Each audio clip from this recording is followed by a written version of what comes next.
Let's see. Five, four, three, two, one. All right, we should be live. What's up, everybody? JD Legend back again, bringing you guys and gals another stream collab. 2 weeks ago, we had my brother Goofy, and it was a great time. We'll probably be having a part two where we really just talked about fascism and politics and capitalism. It was crazy, actually. But today, I have a good brother of mine. I've known him for a minute. This man, when I was starting my skit career, which has just died for whatever reason, I remember we did we do back to back? We did 2 skits, right? Or was it just one? I think it was two. It was the One Piece news skit. Cause I remember I remember watching you doing you were playing as like the news anchor, and I was like, yo. And then I feel like it was the announcement for the One Piece live action, and I was like, I wanted to do a skit around it, and I was like, yo, I need Jay for this because he hasn't played the news anchor. I was like, yo, I gotta reach out. Yeah, man, that was how many years ago, man? That was like wow. 4 years ago, dog. It's been a minute. Yeah, old, man. It's been a minute, man. What's good, y'all? What's good, everybody, man? Yeah, man. I'm happy to be here, bro. Like like I said, we were just talking before stream too, y'all, and like, bro, Jay, first off, shout out to you, man. Like, keep doing your thing, bro, and shout out to your community too, man. Like, you have one of the dopest communities ever, bro. Like, I told you this off camera. I'll tell you it again, bro. Like, I literally used to be like, yo, a One Piece chapter's coming out. Hold on, I'm about to read it, and I was like, wait a minute. Did Jay go live yet? I used to wait for your live streams, bro. Back in like, way back, bro. Like when Sanji first got Ifrit Janbei and all that. Like I was watching those with you, bro. Yeah, those are the days. I was watching those with. Yeah, I was watching those with you. So like, yep. I appreciate it, man. I've been here for a minute. That. He has, and bro, if you have not seen his channel, you should have at this point. Shonen Showdown, master skit creator, super creative. His interviews at anime conventions. I mean, seeing some of the choices that people make when you're giving them the option to pick a pirate crew. I'm trying to remember who that. There was. I think there was a girl in like a Boa Hancock cosplay, and she was like rejecting everybody. I think because she was waiting for Law, and she ended up having to pick Blackbeard or something. Like, what was that? Yeah. Do you remember? You know that one? I was like, oh man. There were so many, but yeah, one of my good friends is a big Law fan. So if that's the one you're thinking of, but I don't remember if they ended up getting Blackbeard or not. But yeah, there's yeah, man. I mean, listen, like I feel like what kind of started like those videos in like the first place, or like me just doing convention content in general, was like initially starting out, you know, Shonen Showdown kind of being like a debate channel, like a review channel. And it kind of turned into like me kind of giving my opinion pieces on whether we're reacting to like CBR articles together, or Screen Rant articles, whatever it is. And people, like a lot of people had a lot to say. And I was like, you know what? I was like, eventually, like I want to give the camera or like the microphone to the viewers. Like I want them to also voice their opinion too. Cause I was like, if you guys say I'm crazy, I want to see what you guys have to say. You gonna see and crazy, yeah. Yeah, and it's so funny because like everybody's like, oh, I would never say this, Rob, you're crazy. And then you go online and you see people are saying crazier stuff, and I'm like, listen, we all got a crazy take here and now, here and then. But man, that's like the love of the game. That's like the community, you know. So it's still like a lot of fun. Still a lot of fun. And it's so funny because like the more you kind of get invested in the community, you realize that everybody thinks the take that you have is crazy. Until you hear somebody else's take that's much worse. And you're like, nobody believes that. No, that's not true. Thousands of people believe that. Millions of people believe that. You're just like, wait a minute. What? Like, what are we talking about? Nah, I'm with you. Exactly. Exactly. It gets wild. Man. The stuff I've heard from doing tier lists at conventions and everything, man. Some people have some crazy stuff to say, man. Bro, so you're telling me. And it's going to be, so are you going to Expo? You're going to Expo, right? Yes, yeah, I'm gonna be at Expo. Yep. Okay, so I'm very eager to see those interviews. Hopefully, I get to see one of them in person because I'm gonna be in a bird's eye view and say, let me see what he gonna say. I'm gonna be a heckler. I'm gonna heckle everybody's opinions. Like, nope, that's trash. Don't listen to it. Nah, I won't do that. I'm not gonna give this back, but like, definitely excited to see that. So, they saying to turn your mic volume up, Jay. Turn my mic volume up. I can see. Yeah. See it's low. Hold on. So. One thing I wanted to ask you is like, so we know you love One Piece, but what are your favorite animes? Like, give me like What's your taste in anime? What do you go to if somebody says, "Hey, I'm looking for an anime that I want to watch"? What do you tell them? Like top 10, just off the cuff. Ooh, I mean, definitely like in no order. Probably series like, I mean, well, we have to respect the big three, right? So I would say like Naruto, Bleach, One Piece, obviously are in there. Dragon Ball's for the nostalgia, but it's coming back, and I still love it. Like I literally was rewatching Dragon Ball arcs, like earlier this year. But outside of that, I would say Code Geass, yeah, Hunter x Hunter. Those two are easily in my top 5. I'm also a big fan of like this very, very underrated niche anime in the Law of Ueki. I know it's super, super underrated, Law of but Ueki, I okay. push it. Yeah. Okay. It's an old school anime, 2000s anime, but I really, really love it because I love the main character so much. He's one of my favorite characters. And Yukihiro Soma is also one of my favorite main characters too. But Food Wars can get a little wild. But I would definitely say like the Law of Ueki. Absolutely. But I definitely say like the Law of Ueki is in there. World Trigger is another great one. Okay. I really love World Trigger. We got some World Trigger fans. Yes. They would be like, "Yo, he knows ball." Yeah. Okay. Yeah. I used to do a bunch of World Trigger videos back on my channel back in the day. Still love World Trigger. And for the new gen, I'll probably say I love the Dandadan manga. So I'll say Dandadan. I'll put Dandadan in there. I would also put Dr. Stone as another one. Yeah, there's a whole bunch of series, man. Like I really love a lot of anime. Like it's very hard for me to like watch something where I'm like, I didn't like it, except for like the Promised Neverland season 2, which like nobody liked. Disgraceful, boy. Yeah. And some stuff about Tokyo Ghoul Re, which I'll put that on. Hey, okay. Oh, no. Hold on. So we got to stop right there because Murphy, that's my at this point, she's my blood sister, Murphy, right? Yeah. She just read Tokyo Ghoul and said, "I'm not reading Tokyo Ghoul Re because I don't think it's worth it." She didn't like the story resolution of Tokyo Ghoul, so she's not reading Re. So you're validating her opinion not to read Re right now. No. Listen, like I was so for me, I was an anime only with Tokyo Ghoul. So when I was going through, so when I was going through and I was seeing like the changes and stuff, I was like, what is happening? Like, and I heard that a lot of stuff was like cut out and it wasn't adapted properly. And I was like, I could tell because I was like, what is this? And I enjoyed Tokyo Ghoul like early on as well. So I didn't read it though. So I will say I didn't read it. I was an anime guy. So would you ever pick it back up and read it, or you just like, I'm good, like we moving on? I mean, I got a lot on the list, Trey. I'm not gonna lie to you. Of course, Kagurabachi is on my list right now. Yeah. I gotta catch up on Kingdom. I kind of started it, but then I paused though. I paused for a sec, so I gotta. So you're early on in Kingdom. How far did you get in to Kingdom? Not like very early. Like I'm probably like 10 chapters in. Yeah, I'm very, very early. So I got a long way to go. But people want me to read Kagurabachi and stuff. So I was like, there's a lot going on. I'm like, if I'm gonna go back and revisit Tokyo Ghoul, I'm like, maybe. Nah, put that on the back burner because I'll tell you what's more important right now. Catching up with Kagurabachi because I've only read like 22 chapters. So even me, I'm being a fraud right now. Because that's like, I should be talking about it. I should be on that already. So that's fine. Mm-hmm. But Kingdom, I'll tell you this. Kingdom is one of the best binges you'll ever. I would argue one of the best binges ever. It's a manga built for a binge because of the long wars. But bro, it's a special experience. Like you get to a certain point and you're going to read 500 chapters in like 2 weeks. Like it's so good, brother. Man. I don't know what to tell you. Oh my goodness, man. Nah, I'm excited for that because one of my cousins, we talk all the time about One Piece. He was like, Rob, listen, this is one of the ones. Like, this is one that I love One Piece, and like Kingdom has like a series that's like that. And I was like, okay, there you go.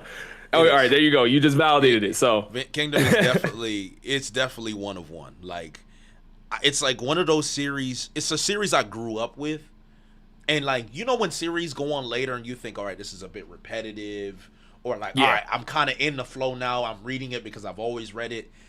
Kingdom did something where I stopped reading it for a while and I was like 100-something chapters behind.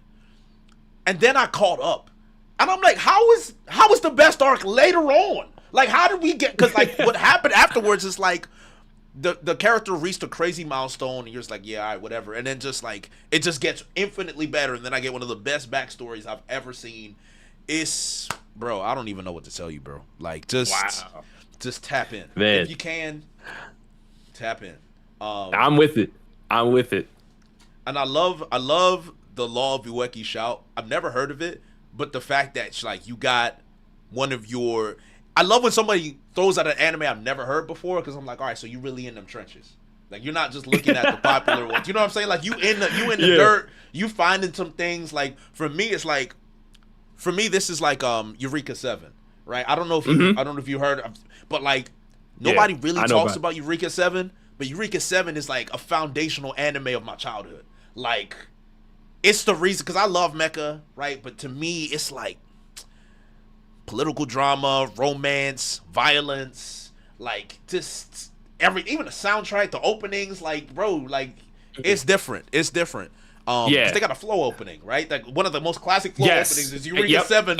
I was just like, bro. I was gonna say that. Yeah, one of the they have a flow opening. Yep, exactly. Yep, Eureka 7, and it's been a while. Like I'm definitely due for a rewatch of Eureka 7. It's been so long since I watched that series, but yeah, man, those very niche anime that we grew up watching, like. They still have that appeal. Like to me, like when I rewatched The Law of Wacky so many times, and it's just like there's something like nostalgic about it, but there's also like the main character. He basically he's like the perfect example of like there's power in selflessness. You know what I mean? And to me, I'm like, yo, I love that so much, like in how they demonstrate it. So yeah, that's one of my favorite series. I respect that. I do respect that. And it also reminds me of like, so there's a sports anime that's very niche as well. It's called Ace of Diamond, right? And that's like, that series has my heart. It's like, I'm a super fan of that series. And I've rewatched it so many times. It's just like it's a yearly ritual. Like, all right, it's time to rewatch Ace of Diamond. People on my server get angry because they're like, you're supposed to be reading this and you're watching Ace of Diamond for the 9th time. I'm like, you damn right. I am. Yeah. Because the MC, like you, is like my favorite MC ever, because he's like, think about somebody that is loud, brazen, silly, sometimes just really stupid, but he's got like a heart. Like there's a heart that he has where it's like, bro, I'm gonna do this no matter what, and everybody's like, oh, he's trash, he's not gonna make it, you know, you lack talent, you're not gonna get this. And to watch him steadily become one of the actual, like, people are looking at him like, bro, look what you've become. But if you watched him from the beginning, you're just like, bro, he's got the heart to take him there. So he was gonna do it no matter what. And like, I love the story because you are where they are now. Because I don't know how they did it, but they're animating the final season after like 5 years, right? So I had just been rewatching, and it's ongoing right now. So I'm living my dream right now. I'm watching where he's at now. It's like, imagine watching, who's a good basketball comp? Imagine watching Giannis early, and he's just raw talent, but he's got that heart of gold. And you see him in his first couple of years, he's averaging 8 points and then 16, and like, oh, he gonna be something. It's like watching Giannis now against the Phoenix Suns in the NBA Finals. That's what it feels like to me right now. I'm just like, my man is dropping 50. In game 6, I'm watching it, and I'm like, this is everything I wanted in my life. So, it's man. That's another thing. I'm gonna preach the gospel of Ace of Diamond, no matter what, bro. Like that's, man, I feel you. That the little poster right there. That's it. That's my son right there. That's him. You see him? Oh, okay. Word. Because I've definitely heard about Ace of Diamond, but I never got into it. But I'm definitely gonna check it out after that, because you know I'm a big sports anime guy too. Like my goat is Hajime no Ippo. Yes, but I'll definitely check out Ace of Diamond for sure. Yeah. Do you read the manga for Hajime no Ippo? I just only the anime. Like I watched all the anime, but I haven't gotten into the manga yet. But I know the manga is still going on. Yeah. I didn't even get to. I've read the manga until like the thousands, and I just stopped. And now I'm like, I don't know if I can pick this back up. Like I'd have to start all over again to even get there. But the anime is amazing, bro. Amazing. So you watched the villain video. So I want to know what your take is, right? Do you believe One Piece has an iconic villain? And if you would say who would you say it is? If you do believe it already has one. It's a tough question to answer because I feel like if you ask most One Piece fans, they're probably going to gravitate more towards Doflamingo. Just because, he has many quotable moments, and kind of like what he represents. But I do feel like there's always kind of like this presence that the world government is constantly always in the mix of One Piece. It's just they are in the mix from the shadows. And I heard what you said about Blackbeard, and I absolutely do see Blackbeard, rising up to the occasion. And I do agree with you. I feel like right now there's not a definitive answer, because One Piece is a very I feel like it's more of like a gray anime. It's not like it's not black and white. There's no like, all right, this is good guy, bad guy. Like everybody is kind of like there's moral ambiguity. You know what I'm saying? So if, like, for me, I'm like Blackbeard's like the one character that we know is kind of like Luffy, but he's on like the opposite side of the coin. And he can definitely rise to that now that we know more about like his father's backstory and how like there's more writing for Blackbeard in that scenario. But then it's also like that us seeing rocks kind of makes us look at Blackbeard in a different light as well, in the way that it's like, oh, I kind of start to feel a little bit sorry for Blackbeard because of his situation. You know what I mean? Versus like there's some villains out here in anime that I'm like, yo, I hate this person. I need them out of here immediately. And we kind of felt that for Blackbeard, but then it shifted to Akainu, right? Because then Akainu was the one that took out Ace. Then it shifts to another character, and then people are like, oh, I hate Doflamingo. Then it's like, oh, I hate Kaido because of look what's happening to Wano and all these other people. And I'm like, there's like One Piece never has like that set like I hate this person. And right now it looks like it's supposed to be Emu, but then we don't know, right? Because now Emu's gonna be it looks like Emu's kind of talking about the backstory of what's going on with Joy Boy back in the day. So there may be a situation where it's like, all right, do you feel sorry for Emu too? Like, we don't know what's gonna happen because One Piece is just so gray. So for me, I'm like, I feel like Blackbeard could be that guy. To me, I think I can't stand Akainu, but I get what he represents. But for me, I want Akainu to get bodied by either Sabo or Dragon. If it happens to be Luffy, I'm cool with it too. But I feel like Akainu's way or his view of like absolute justice is kind of like what's wrong with like the Marines overall, right? And obviously, like the world government is evil, the Gorosei are evil. Yeah, they suck. Saturn was awful, and that's why like we understand Kuma's backstory and we get all of that hype. But to me, I'm like, Akainu, you did not have to, in my opinion, you did not have to kill Ace to kind of get your point across of like what you felt was the right thing to do in that instance. Yeah. And I really wanted Garp to go handle his business too. I wish Garp got to him. You know what I'm saying? But that's just me, because I feel like it's worse. Like Blackbeard is and I know I'm going on a rant here a little bit. No, I'm listening. Go ahead. But Blackbeard was a character that he was a character that came from a struggle situation with God Valley and that entire thing. Horrible backstory. And I hope we get to learn more. So it's like, yeah, he's finessing his way up. But I feel like Akainu is a character, and obviously we don't know his entire backstory either, but he's a character that understands Garp's position, understands the different positions within the world, being one of the admirals in the Marines. And I feel like knowing that and still trying to push Garp's buttons feels like it's overstepping. And that's why you get to see Kizaru kind of yell at Akainu after Egghead, right? And say like, yo, you're so strict and rigid in your methods that like you are starting to like basically push away any type of emotional, understanding. You know what I mean? And for me, I feel like that is something that I would want somebody to kind of like knock some sense into him, you know? Yeah. So that's a character I really want to see get beat up. But I get the Blackbeard situation too. I get the Blackbeard situation. Would you make an argument for Akainu potentially actually being the iconic villain himself? Because he does have the big moment of killing Ace, which is he's pretty universally hated. And I'm surprised no one threw the Akainu name out there, because when you really think about it, if there's one thing most people outside of One Piece will get spoiled on, is Ace dying.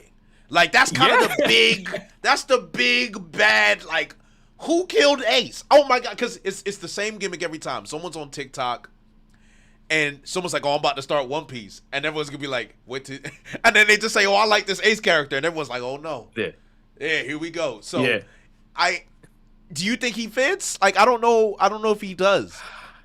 He wouldn't fit because of the role he plays in One Piece, and as because he is a Marine, right? And people kind of are more understanding on the side that, like, hey, Kobe's a Marine. There are good Marines out there. To me, I just feel like it's worse if the person knows the difference between right and wrong and is still trying to push this agenda. You know what I'm saying? Versus like Blackbeard, of course, he knows the difference between right and wrong, but his situation was we understand him a little bit more because of his troubled past. You know what I mean? I'm not excusing what happened with Ace and that whole situation. I'm not excusing him getting rid of Thatch. Like, but it's like, because we got to see Rock's backstory, we're like, oh, Teach went through it. And maybe we get to see that with Akainu. But right now, Akainu, to me, does not look like the guy. Like, when you got to understand, Kuzan went to go join Blackbeard's crew after fighting Akainu, because he's like, yo, this is not the guy. Like, I cannot stay in the Marines with this guy leading the charge. He's not the answer. And we're seeing this time and time again. You know, Fujitora is on the Dendemushi yelling at Akainu, you know? Like, saying, like, basically challenging him. And I feel like I don't think it's a mistake that Sengoku ended up walking away. We know he got older, but I feel like Sengoku was like, I'm gonna leave this alone. Like, and that's why I feel like, and when you start to see stuff like that, and then you have, you know, Green Bull, who's his yes man, and nobody likes Green Bull, it starts to look around where it's like, all right, it's starting to smell like garbage around here. Like, this is the guy that's running the camp. He's running the operation, and I hope that people start to wake up and be like, you know, I know the power scalers, they love Akainu, and I get that, but when we talk about like his character and the way he moves, like, nobody really likes Akainu like that. Nobody. There's not one person on the sea that's except for Green Bull that likes Akainu. And if you're a Green Bull fan, then you know. If I speak, but we're not gonna get into that. I know an Akainu fan and a Green Bull fan. I'm not gonna out them, but you know, we know what you are. We know exactly what you are. But so that's a good point. So here's a frustration I do have, right? I think Oda writes this way, where he likes to like paint, like show you, like take you behind the curtain. It's like, oh, this is why he did what he did. He ain't so bad, and he did that with Rocks. And I love Rocks. Yeah. Rocks is like one of my favorite additions ever, right? You know, I love Blackbeard already for many different reasons. Aura, character, just moments. But Rocks made me so mad because of how people started to look at him. He's like, oh, he's really not that bad. I'm like, no, he is bad. Like, he is. Let's not do that. And people like to do that, like Rocks would be ashamed if he saw Blackbeard. No, he wouldn't. Like, why would he be ashamed? Like, you're talking about a man that pulled up to a child, an actual child, and the power scaler's gonna love this one. It wasn't no regular attack. My man, there was black lightning on that attack, the sword swing he used on a child. This man had no regard. He stabbed Loki. He stabbed him. Yeah. That's not a good person. But because he's charismatic, because he has a vision and he has a plan, that's how villains in the real world are not viewed as bad. It's because of their charisma. It's because of the plan, and it's because of the vision. Because people want to believe in something, and people want something to sympathize with, or they want something to hate. And because Rox is so cool and flashy, and he gets what he wants, we hate the world government, and Rox is against the world government. So Rox really ain't that bad. It's the world government. I'm like, two things can be true. The world government can be bad. Rox can be bad too, right? And it's also the case that look at how Ida treated him, right? We love Ida. Mama of the year. Yeah. Amazing woman. Yeah. Harold and Rox, it was more of a like, oh, you strong, I'm strong. If you joined me, I can accomplish my vision and goal. And he's larger than life. How many? Tell me this, Rob? You got a friend, right? I'm sure you've had one of these friends. They kind of trash. They kind of not a nice person. You've seen the stuff they do, but they've been a really good friend to you, and you know them, and you're like, you toxic, but you my boy, dog. Like, you know, like you've had that, right? We've all had one of them. Exactly what you mean. We've all had at least one of them, right? And you look at it, and it's hard because what you've seen is this guy cares about me. He was there for me during this, right? And I'm just going to use an example, but you see how he treats women. You see that he cheating on his girl every 5 seconds, right? You see that he's lying to his girl every 5 seconds. Canonically, he's a bad person. Like, you got, like, in your mind, he's a bad person, but he's good to you. So you don't want to view him as a bad person. But if you're going by the basic moral standards, it's not a good person. And there could be reasons for that. He could have had his heart broken. He could have had mother issues. Something at the home, right? It explains the behavior. But the end result is bad. That's bad. You can change your behavior and you can do good. My thing is Rox didn't change his behavior. He just met a bigger bad and lost. And like when I see that, I'm like, okay, because it's like, what's it called? They took his wife and kids. And Pablo Escobar, when they caught him, you know what they did? They held his wife and kids hostage. So it's the equivalent of watching Pablo Escobar run around to save his kids from the American government. Everyone's like, oh, Pablo ain't so bad. He blew up a plane and killed millions of people. Do you see what I'm trying to get at, yo? So it's like when I see that, it's like it's okay to like Rox, but I really did not like the discourse around him afterwards, because if you're just talking about it from a basic moral standpoint, he is a villain. And as a result of that, people are either going to use Rox to slander Blackbeard and say, oh, Rox would be ashamed of you. You're not moving like your dad did. And the only difference I'd say is that Blackbeard is just moving. He's more cunning than his father. Rox was more upfront, verbose, lots of bravado, pulling up to evil. Yes. Blackbeard is sneaky, cunning, devious, nasty, gets the job done. He has a plan, he executes it, but he's thinking about it in a very Machiavellian way. So when I see that, I'm like, you're saying that Rox would be ashamed of him because Blackbeard is doing it differently. But we don't know what Blackbeard's big plan is, because what if Blackbeard's plan is the exact same thing as Rox, and he just went about it differently? I think Rox would look at him. Imagine if they were still alive together, and he was like, yo, Dad, let's do it this way. He'd be like, that's very cold, son. Let's do that. Then we look at things differently. You know? What do you think about that? I mean, I'm in complete agreement with you on the way that, you know, Blackbeard moves 100%. Like he's definitely very cunning, and that's his game plan. You know, I would not be shocked if, you know, because there have been theories that people think Luffy and Blackbeard might have to, you know, team up against Emu or you know, another big bad, like let's say, you know, the Gorosei all 5 team up together or something like that, and Luffy and Blackbeard have to team up together. There is a possibility that could happen. I do think that in order for Blackbeard to, you know, keep the Pirate Island thing going, eventually he's going to have to keep gaining more power, because that's not something that the world government likes, you know. And we saw that his picture was also in the flower room alongside like Luffy and Shirahoshi when Emu was there cutting it up. So we know Blackbeard's on the hit list, you know? So it's like, it could happen. Like I could, you know, and this might be a little Shirahoshi upscale too, but either way, it could happen for Blackbeard. It really could happen.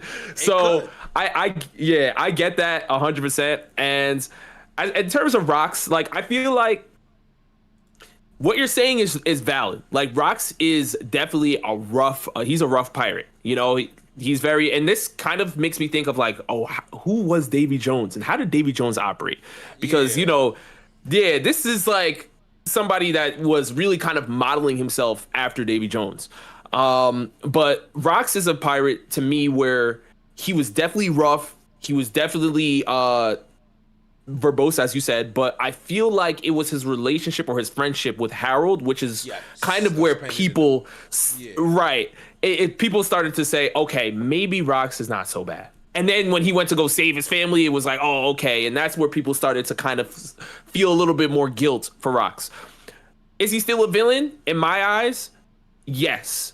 But I will say, I do think Blackbeard is an even dirtier villain. I'm gonna say that. I feel like Blackbeard is he's a dirtier villain. Yes, Blackbeard's a little dirtier than his father, you know.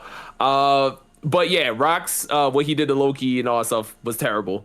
Complete agreement there, man. It's so funny because we kind of passed by that, and I think it's because he's a giant. We just like, oh, he can take it, but I'm like, bro, that's still a child, dog. Like if someone it's a child, man. Like if you punch Colin in the face, like you still hitting the kid, man. Like, bro, I got even a perfect rebuttal. If y'all cool with Loki stabbing Rock stabbing Loki and using Conqueror's Haki's attacks, why you crying when the Celestial Dragons and the Holy Knights do it? Why we crying? Like they giants, right? They gonna be alright, right? You put little thorns on them, hey, bro. They giants. They cool. Like leave them alone. They cool. Like yo, that's what I'm saying. Like you know, we can't have it both ways, bro. Like we can't have it both ways. Nah, he was. We got $5 from Meacham. It says, also Blackbeard is not a coward, not the way haters think.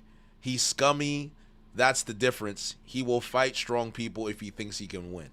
And I mean, that's true. I mean, like, picking your battles, it's funny. It's like the Mayweather thing. Pick your battles, right? Now, that's people hate Mayweather for that. But at the same time, it's like, it's in a world full of pirates where all of them are brazen, having a pirate actually be smart is actually a skill. And Blackbeard is smart. No matter what people think, oh, he ducked from Akainu. Well, yeah. Let him do that then, right? Like, let's actually do that. Let's actually think about what we're going to do. Oh, I'm Blackbeard. Look at Kid. Look what he did. I was just about to say, I was like, Kid is the example of fighting battles that you're not ready for. You know what I'm saying? That's literally the example. Yeah, Blackbeard doesn't want to end up like Kid. Exactly. No, he doesn't. And it's funny because I would say the one thing that you can say is devious is the Whitebeard betrayal and killing Thatch. Those are the two things. I would what would you say is worse, him killing Thatch or Whitebeard? Obviously, like Whitebeard is like, oh, he took you in, treated you like a son, you know. I would say. I mean, Thatch is the one that kind of started it all, and it kind of also led into the Ace situation, you know, because he got Ace locked up too. So I feel like Thatch was kind of more so like the catalyst, whereas like when Blackbeard, you know, killed Whitebeard, like Whitebeard already kind of said what he needed to say. You know, he confirmed the One Piece existed, and it was like at that point, it was like if Whitebeard was still outside, like the only thing really that he would be doing is waiting for Kaido to slide, because Kaido still wanted to fight Whitebeard for whatever reason. But like that's like really the only other thing, because you know he wasn't going for the One Piece. He was right in front of the throne, as Doflamingo was saying, or whoever was saying. He was right in front of the throne, but he just didn't want to, you know, sit on the throne of being the king of the pirates. So it was kind of like I get that even though Whitebeard's like one of my favorite characters ever, it's like he wasn't going to pursue it. So I get why Oda was probably like, all right, you know, this is a good moment for him to be out of here. But that makes me look at the Thatch situation a lot more too, because you snaked your brother. You know what I'm saying? You backdoored him. That's crazy. That's crazy. Like that's backdoor is crazy. You're on. It was devious. Devious lick, boy. That's. Oh my goodness, yo! The second you see Thatch looking at the fruit, he's like, "Hey, I got it." Yo, Blackbeard's looking at him like, "All right, bet. Just wait. It's one of my favorite. Just wait on it." It's one of the favorite. Because I remember doing a skit on it. It's one of my favorite things I ever did. Was like. I remember it's because the image in my head was like everyone's dancing around and like Thatch is moving around talking about the door like, hey, look what I got, yay, like we cool. Blackbeard's just like, Yeah, we gonna get him. We gonna get him later. We gonna get him later, dog. Yo, Thatch, let me talk to you for a minute, man. Yeah, let me talk to you real quick. Like, yo, he's cutting up something. He's like, yo, how you think I should cook the devil fruit, man? He's like, yo, just run that devil fruit. Yeah, that's crazy. It's so funny, man. But on the topic of villains in general, today I wanted us to do a villain tier list because I know they're starting to talk about villains now in the chat, so this is good. So yeah, we got the best anime villains tier list maker, and I've named these based on my sense of humor. So tell me if you understand them. So at the bottom you got "You Blow My Mind." Now I know you should know. Do you know that meme? Yeah. Okay. Yep. All right, so we know that. All right. Yeah, Yep. he's washed up. We got saxophones at just below that, which is like impending death. You know the BET commercial. Yeah, okay. Yep. So we know the saxophones. Of course. Yep. Then we got he alright, you know, for like mid tiers, like yeah, he cool, he's alright. We got we like him, pretty straightforward. We got he's cold, super clean, and then we got him, right? Yeah. So we got those. If you want to make any additions or changes to the tiers, if you got any cooler names, let me know. But keep it like this. What are you thinking? You cool with these? I like this. Okay. All right. I'm ready. Let's do this. So we're starting off now. Ooh. Chat, let me know if it is big enough for you guys. I can expand it as well.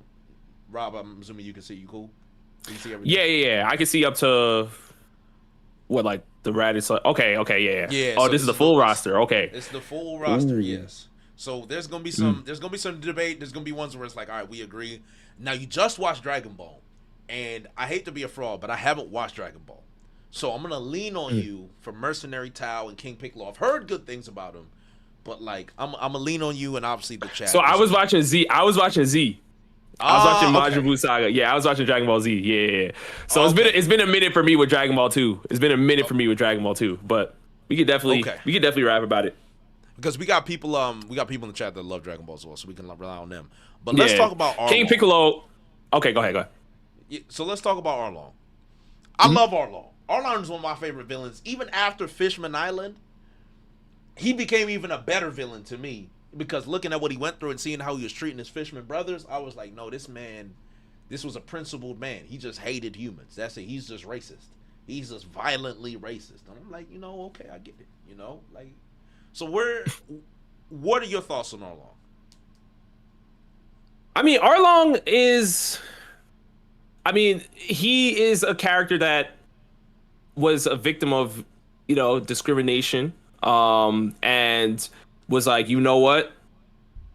I'm like, this is it. This is kind of like the Martin Luther King, Malcolm X type situation. You know what I mean? And like, he was like, I'm going the other side. And to me, I feel like you can.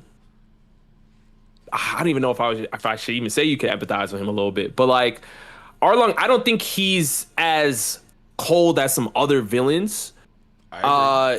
He's major for Nami's growth and Nami's arc, but I would probably put him in like we like him. You know what I'm saying? Like he's that's like a solid spot for him. That's what I think. I wouldn't go too far. I think comparing him to the other villains, we like him might be safe, so we'll put him there for now. I'm cool with that, and we'll see where he's at. Now, for me, Crocodile's my favorite villain in One Piece. People love Dofi, and I get why we love Dofi. Crocodile's my top one. He's my top one. I thought it was Blackbeard for you. It's funny because it should be Blackbeard, but he's my favorite. Blackbeard is my favorite character.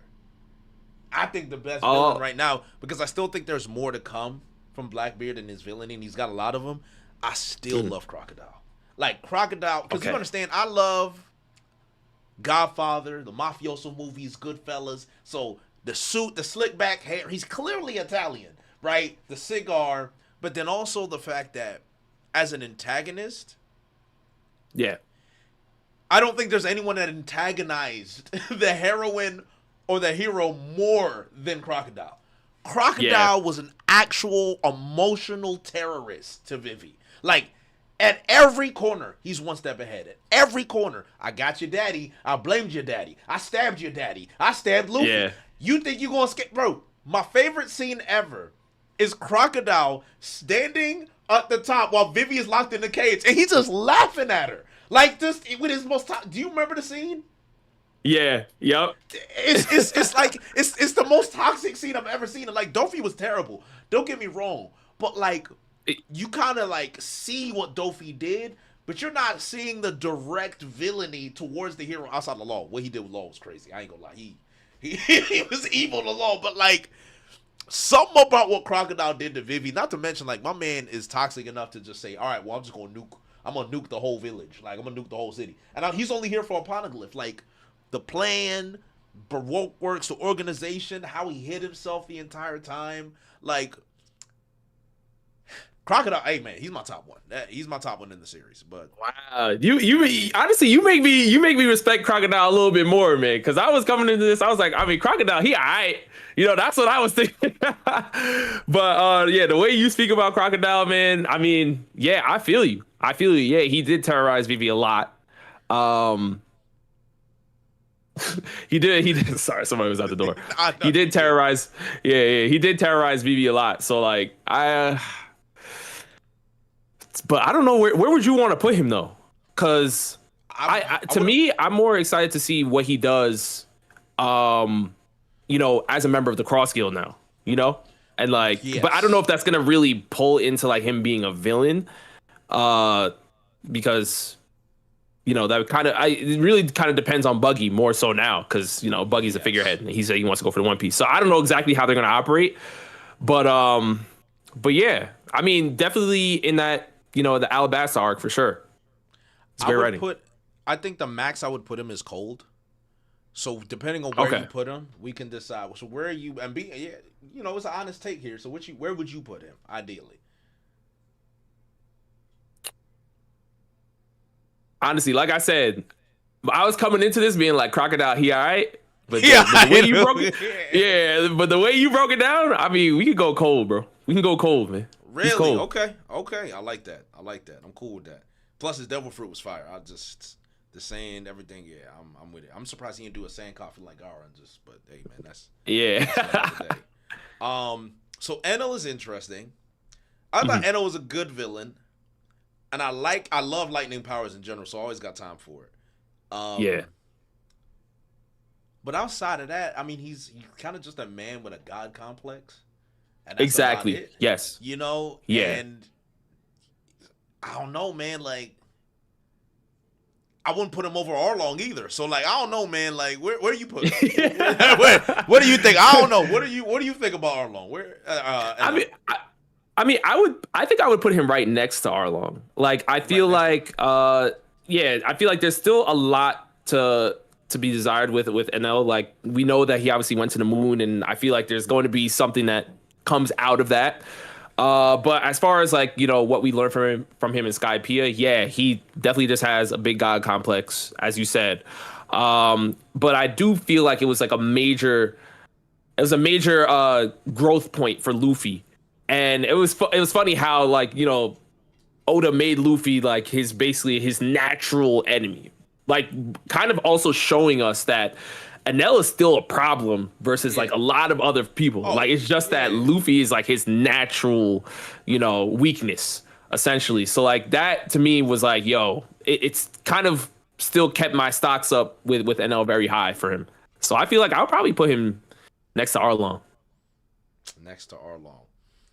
The chat, you know, you're not feeling that though. The chat's like, that's offensive to Arlong, and it's funny. So like, interesting. So like, I'm leaning to Hiei. You're on we like him. What does the chat think? Because I'm cool with involving the chat in a tiebreaker. So if somebody want to do a little poll between we like him and Hiei, and then we'll do it, and then we'll have the tiebreaker. So someone do a poll. Y'all let me what we think, and then we move on to Lucci. So, what are you thinking about Rob Lucci? Rob Lucci, I would say pre-time skip, he would have been higher.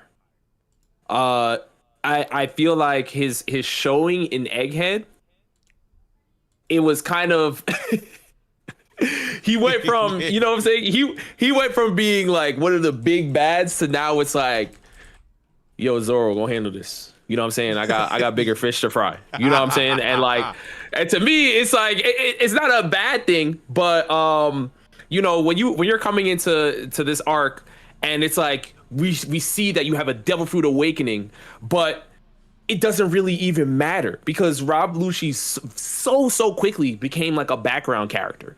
Even though he's moving up in Cypher Pole, it's like, oh, we have Seraphim we have to worry about. We have Gorosei members outside. We have so many other things that are happening that it's like, yo, your command is here. You know what I mean? And even like you don't even have a great friendship with Stussy, right? You didn't even understand that Stussy was gonna finesse you. Like you don't have any control here. You thought you had control when you came up in here, and you kind of try to aura farm and all that, and then you very quickly found out, oh wait, I'm not him. Very fast, you know what I'm saying? And really, it could have been Sanji go handle him too. So like that's why for me, I love it. You know what I mean? Like for me, saxophones, man. Saxophones. Wow. Yeah. Yo, that's funny. That's actually funny. You caught me off guard. It's rare that people catch you off guard. Yo, saxophones. Man. Saxophones is crazy, but I actually don't disagree. I actually am cool. I just want to go through it. Yo, Rob Lucci and saxophones is crazy, but I'm with it, yo. It's time. I'm on board for it. Base take. All right, so what about Gecko Moria? What are you thinking of him? Gecko Moria. I mean, his character to me, he got like a little bit more interesting once we got into Wano, and then we start to see that, you know, he had a fight with Kaido back in the day and all this. Like, oh, wait, hold on. And we find out like his, you know, whatever relationship that he has to Wano country. It made him a little bit more interesting. But again, this is somebody that literally is getting bullied all throughout One Piece. Got bullied by Luffy, went to Marineford, got bullied. Then after that, Blackbeard bullies him, right? You have Katarina Devon, like everybody, you know what I'm saying? Like Absalom is packed up, and Gecko Moria goes there trying to avenge him, and gets bullied. And it's just like, you know, Shiryu's in there. I'm like, yo, to me, I'm like, Gecko Moria, you're no longer a threat. Like, we're not worried about you. You're washed, essentially. So you blow my mind. Outstanding. Yeah, absolutely. I was thinking in my mind, I was like, all I'm hearing is the music. I love that song so much. Yeah. I'd play it if I did not get copyrighted. I'd play it right now. Yeah. Wait, hold on. Do I got saxophones? Let me know if you hear this. Hold on. Do you hear this? Yes, I do. Yeah, okay, we got the saxophones. I bet. We got the saxophones on deck. Here we go, chat. We got saxophones on deck. All right, bet. Okay. So, do you have access to my soundboard? You should. I think you're part of my server. I am in your server. I have not I haven't checked the soundboard thing though yet. I gotta check that out. If you open up Soundboard and look at my server, you can see saxophones right at the bottom. If you ever want to play it for your pick, just let me know. Oh yeah, that's yeah. Dang, that's fire. All right. So I agree. Okay, so we just talked about Akainu. So where are you putting him? To me, I would probably put him at like him. Interesting. Yeah. Like I said, I know a lot of people don't consider, you know, Akainu to really be that type of guy. Well, you know what? Maybe I'll go to He's Cold, because there is a difference between an antagonist and a villain, which I feel like I have to be very careful here with what I say. To me, I feel like Akainu is a character, again, that, in my opinion, he knows the difference between like what's right and what's wrong. And he just has a skewed view on what's really going on. It's kind of like, you remember during God Valley, where we're seeing like all these crazy things happening to like the innocent people of God Valley, you know, like the celestial dragons are going in there, you know, hunting them down and all that stuff. And people are like, why didn't Garp help them out? You know, Garp saw what was going on and da-da-da-da. And Garp was receiving a lot of slander during God Valley. And to me, I'm like, that's kind of like the way I kind of look at Akainu, where it's like, you see how messed up like the Marines are sometimes and like the mistakes they make. And not only do you decide to continue to push it forward, you double down. You know what I'm saying? And to me, I'm like, it's never a good thing when your teammates like are literally fighting against you. Garp wanted to beat you up. Fujitora wanted to talk crazy against you. Kizaru was yelling at you. Like Kuzan and you literally fought. You know what I'm saying? You fought him in order to get there. You know what I'm saying? You have battle scars just to move up to Fleet Admiral. Sengoku didn't have to go through that. So it's like there's clearly something you're doing wrong here, and you're not questioning yourself. You're not looking in the mirror and saying, what am I doing wrong? Yeah. To me, I feel like that's why I view him as like such like a strong antagonist in the series, but I guess he's not technically a villain. So I'm like, I don't know. Maybe he's cold. Interesting. I would put him at we like him. Okay. And okay. I would put him at we like him because I think Akainu, his role as someone that was antagonistic in Marineford is very extremely profound.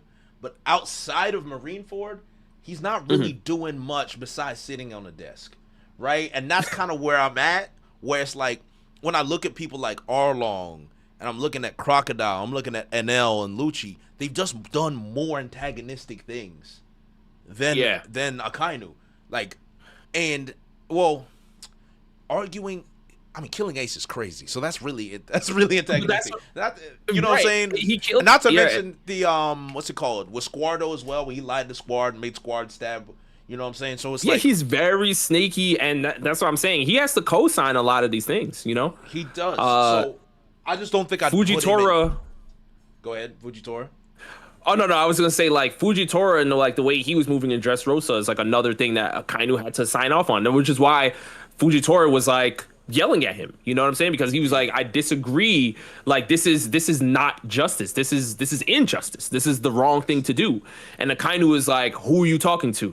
You know what I'm saying? And like to me, I'm like, bro, like you're not hearing your own command, your subordinates. You're not hearing them. Like you're not listening to them.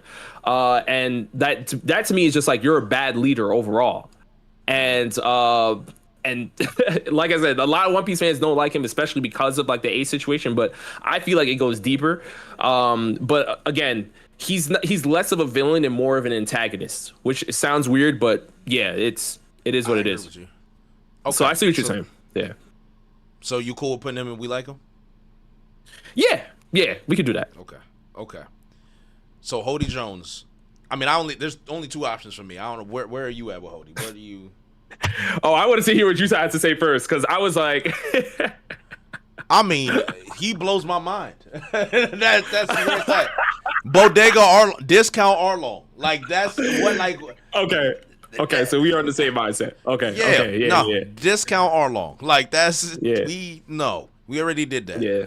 Taking pills, but Arlong like whatever. Popping pills. Arlong could never. Caesar.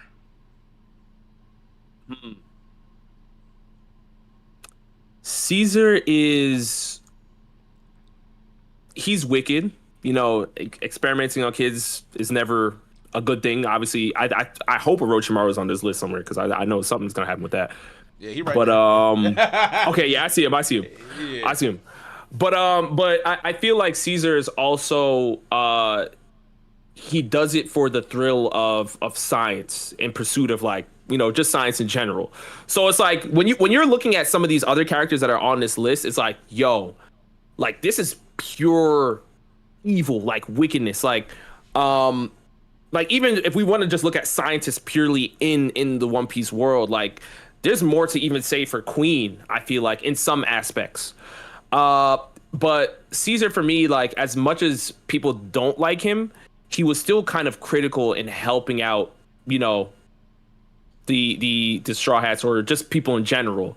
Yeah, they used him against his will, but he still kind of helped. So for me, I'm like, I don't hate him as much as I do other characters. I'll probably put him in like We Like Him or he alright. I think I can settle for he alright because I do think as a villain he was foul.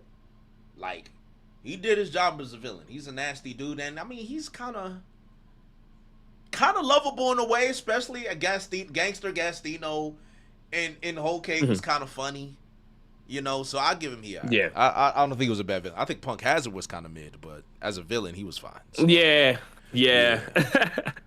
So Dofi, I can with that. I know.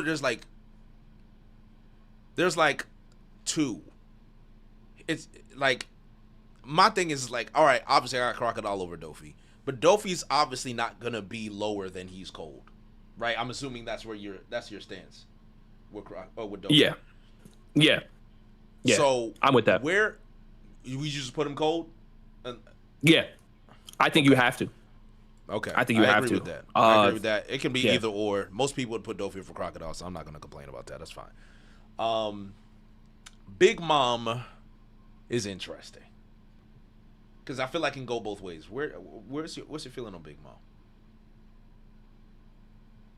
Mom? Big Mom to me is, I mean, she's definitely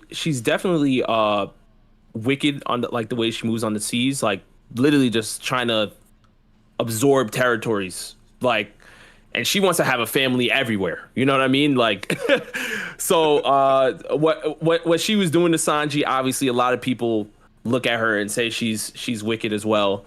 But I feel like there's some parts of me that kind of started to warm up to Big Mom when we get to see the backstory and her friendship with Kaido, and like I feel like Big Mom wasn't like, yeah, she was a pirate, but like over time, like she just became more wicked, you know. And I don't see her in the same light as I do, like, for me, like a Doflamingo to me was just like, yo, he was evil from jump because of his situation, right? He looked at it like Rosinante was super more wholesome, his dad was wholesome, and Doflamingo was like, F all of that.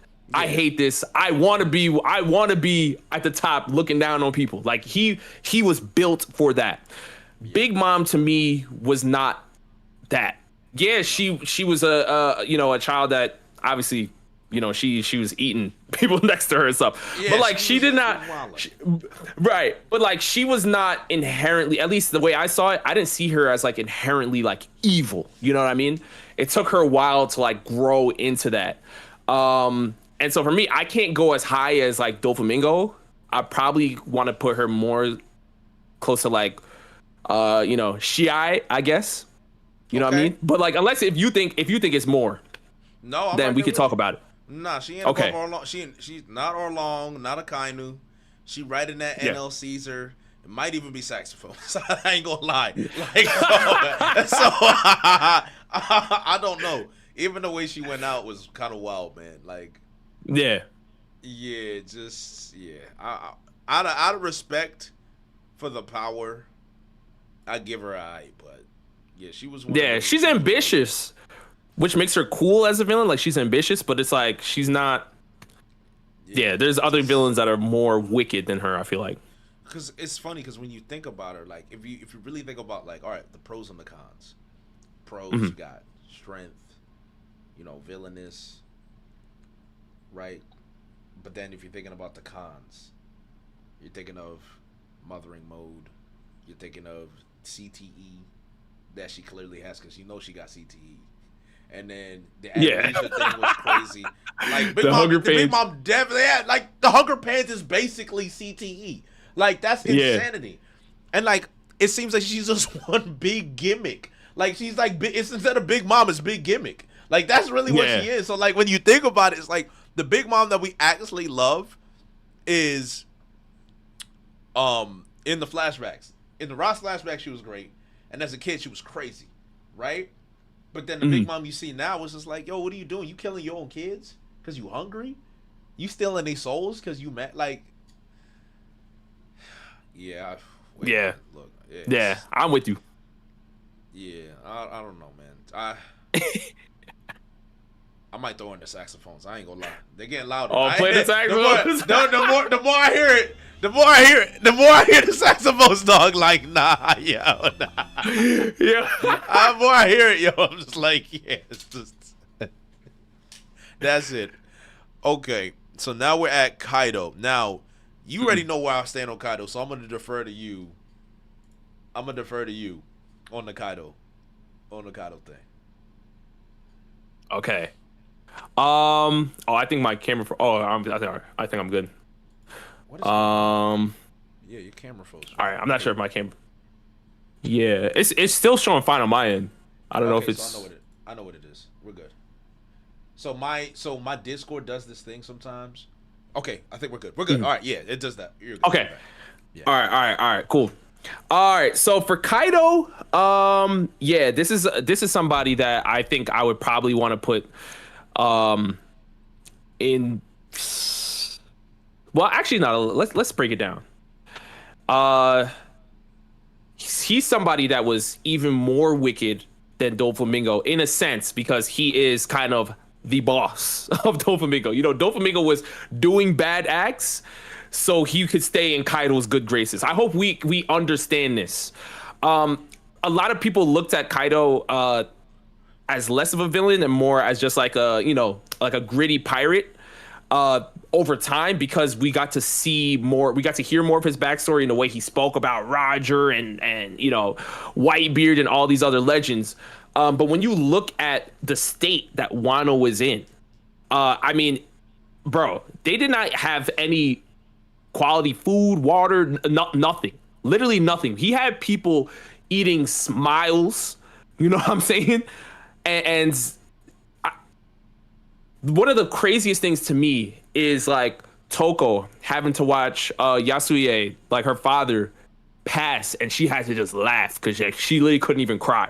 Like to me, I'm like, yo, that is. Of course, you can throw Caesar in there, and you could throw Doflamingo in there. You could throw all of them in there, but like really, the head of the umbrella is Kaido, and Kaido let things like that happen. The way he embarrassed Odin, you know what I'm saying, and had Odin like dancing around, all types of stuff. I'm like, to me, I feel like Kaido should be in the him category. He is a real, but there's literally only one thing which is like he could possibly be in he's cold instead of him, and that's just the only thing I would say is he was crying because Kaido was having a fit because he realized that like he's not the guy. He thought he was Joy Boy and he realized that like he's not the guy and he hated that, you know? And to me it was like, yeah, you're throwing a fit, you're whining because you're not that guy. I guess we could say you're not him, which will probably put him in he's cold. But like I still feel like it will be wild for us to have Doflamingo so much higher than Kaido when Kaido is the reason why Doflamingo, you know, was committing a lot of heinous acts. You know what I mean? So like maybe I feel like we should probably put him at least in the same category. Okay. What you thinking? So for me, when I'm thinking about attributing Kaido a lot of, you're attributing Kaido a lot of points based on the acts of like Orochi and Dofi, but that also takes away the villainy of Orochi and Dofi as well.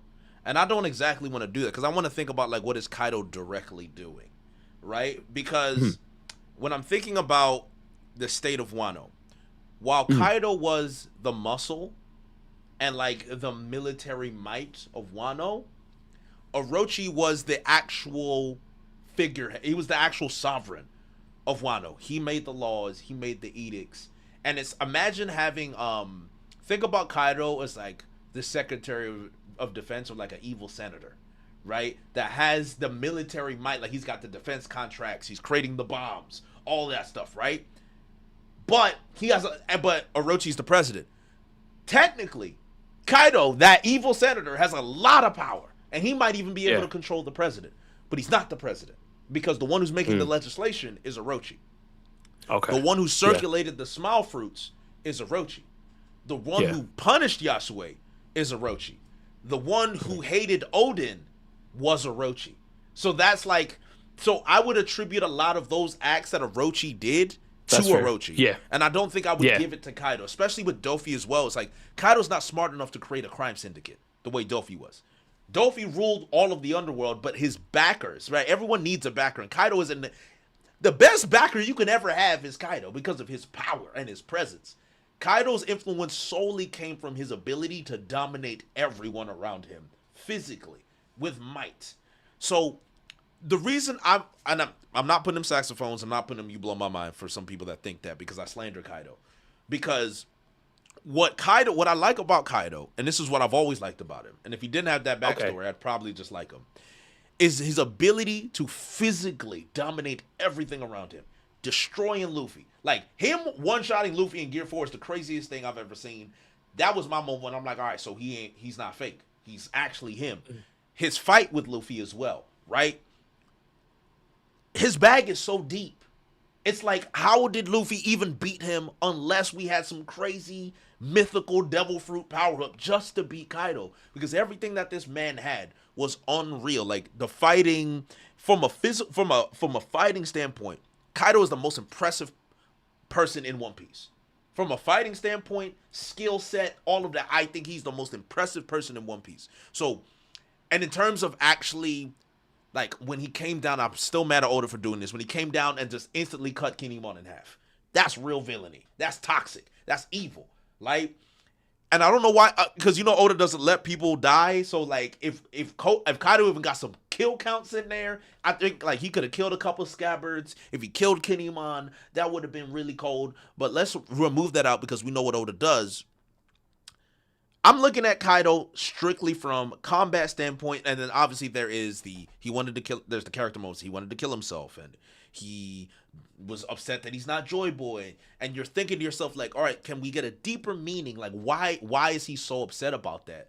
And it's like more of just reinforcing that he is upset, and then you go into his backstory and you get what the backstory was, and that's fine. We don't got to go into that, where it's really just like, he grew up as a war orphan and he was betrayed and moved around and hunted, right? So, like, obviously that's just gonna leave some bitterness in there, right? But at some point in time he figured out who Joy Boy was, and it's like, this is me because I'm stronger than everybody, and he's not. So I can't put him at the level of Dofi and Crocodile because Dofi had a concrete, understandable ideology. Even if he's evil, his ideology was, I'm better than everybody. And I knew it before. You took me down to these peons. They persecuted me when I knew I was better than them. So I'm going to kill my dad, and then I'm going to prove it by taking over the underworld and taking over my own kingdom. Right? Crazy. Crocodile, the same thing. I want to find the ancient weapons. I'm going to create a crime syndicate. I'm going to destroy a nation from the inside looking for that poneglyph while terrorizing a princess just because I can. Like, great villainy, right? You see, like, the direct impact of, like, their mind and their brain working to terrorize the people around them. Kaido's act of villainy is pure physicality and physical dominance. Even his philosophy for bringing his crew together is all about who is the strongest. The beast pirates. I need these because I believe Zoans are the strongest, right? So when I put all that together, I won't put him at the level of the cerebral thinker and the deep thinkers with philosophies like Arlong and Crocodile and Akainu and Dofi. What I will say, though, is he's much better than the man with a God complex, and he's better than Caesar, period. So that's why. Yeah. So for me, I'd put him at, he's all right. That's where I'd put him. That's where I'd put even him. With, and I love your breakdown, Jay. The only thing I'll add is if we remove some of the things I said earlier and kind of attribute them more to Orochi, which is a great catch. I do feel like we also have to look at Kaido's underlings and what they did under his command, right? Yes. Jack and Zoe, and what happened to Zoe is directly falls on Kaido's orders. You know what I'm saying? Sure. And that's something that's like, Zoe, that whole situation was ridiculous. Which is, the whole Raizo is safe moment was peak, but that is something that Kaido does. And to me, I'm like, I'm with you though. I get exactly what you're saying in terms of like, Doflamingo having like a set ideology. I just want to make sure we understand that like Kaido he's wicked too, man. Oh no, Kaido is definitely wicked, 100% without question. So like, I think we all agree on that wickedness. Like, you don't just pull up and kill Kinemon in front of Momonosuke if you're not a wicked man. Yeah, like, that was frame one. Yeah. I don't see many One Piece like, well, Dofi did that cutting off Law's leg. That was wild too. But like, I'm with that. I'm with that. I feel bad for Kaido because he really should have got some confirmed kills.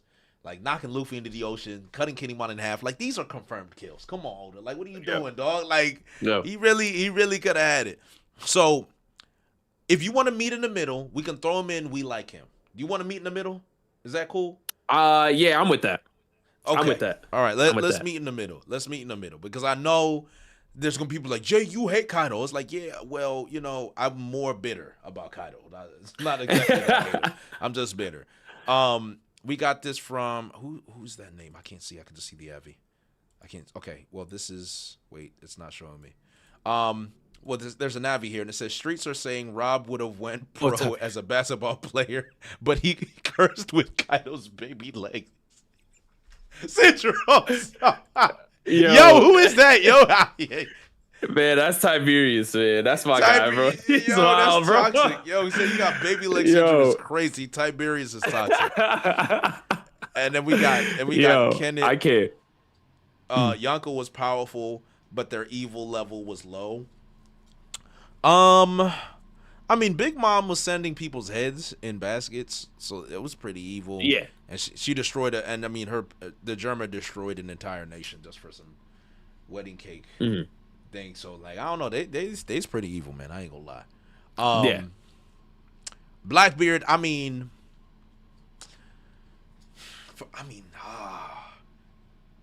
he's my favorite character. And we spoke about it earlier too. Like, and the way he operates, he's even more of a finesser than Rocks. Yes. He's more wicked than Rocks. Yeah. What you thinking? Cold him? What's your? I'm a guy that I feel like Blackbeard probably should be in him, but I just feel like the fights just don't. The Blackbeard versus Law fight didn't give me him, and I know some people may say that like, oh, that doesn't matter in terms of like being a villain, but I feel like having power to back up your ideology or your wicked ways helps it feel more emphatic. You know what I'm saying? And to me, I'm like, Blackbeard, like the way he moves, it's like, oh yeah, he's cold. And then when it's time to really box, it's like the one thing I could really say is like, all right, the payback war. But like even the payback war, I'm like, you just got Whitebeard's Devil Fruit, and it's like, it's literally Marco, like, Whitebeard's out of there. Like they lost a lot of troops during that battle, so it's like he didn't have a full roster. So I'm like, to me, I'm just, I wish there was more on the fighting side, but I get everything else though. You know what I mean? Okay, so we can put him in cold then. I'm fine with that. Yeah. There's still more to come. It's funny because Blackbeard's best fight still is him versus Ace, and that was kind of like, we didn't get too much out of it, and he didn't really show any crazy tech. Although I do love the Blackbeard chokeslam, it is hilarious. So moving on, now we're in another series. We're in Dragon Ball. Now, Mercenary. So we got Mercenary Tao and King Piccolo. Now, I don't know if you remember any of them. I've heard Piccolo is like the main antagonist of Dragon Ball. Yeah, King Piccolo. Yeah, I mean, they're both very, very evil. But again, like Dragon Ball has been years since I had like a rewatch on Dragon Ball. So I'm trying to remember. I mean, Tao was very murderous. Definitely killed like a lot of people. But to me, I feel like it would be disingenuous for me to like actually try to give like a full breakdown because I haven't watched Dragon Ball in years. So I would probably want to rely on the chat more here. But so let's do a poll. Let's have the chat.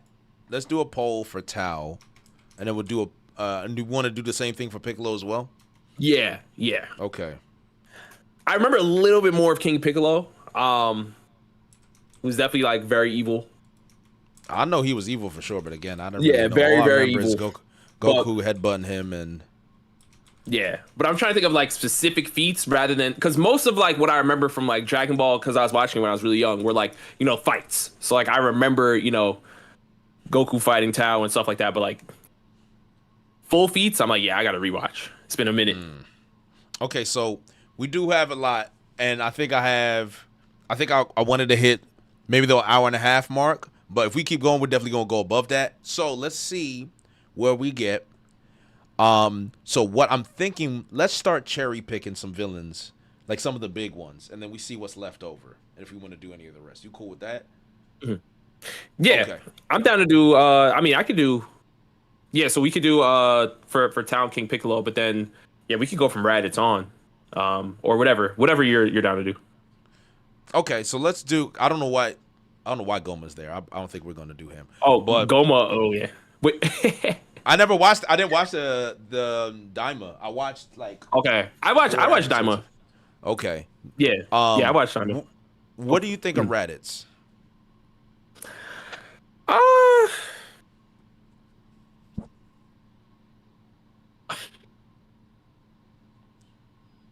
Play them saxophones, man. Play them saxophones, man. Play the saxophones. Play them saxophones, man. You know what I'm saying? Like, yo, you the brother. You're the brother. Like, you're the brother, man. Like, at this point, I get it.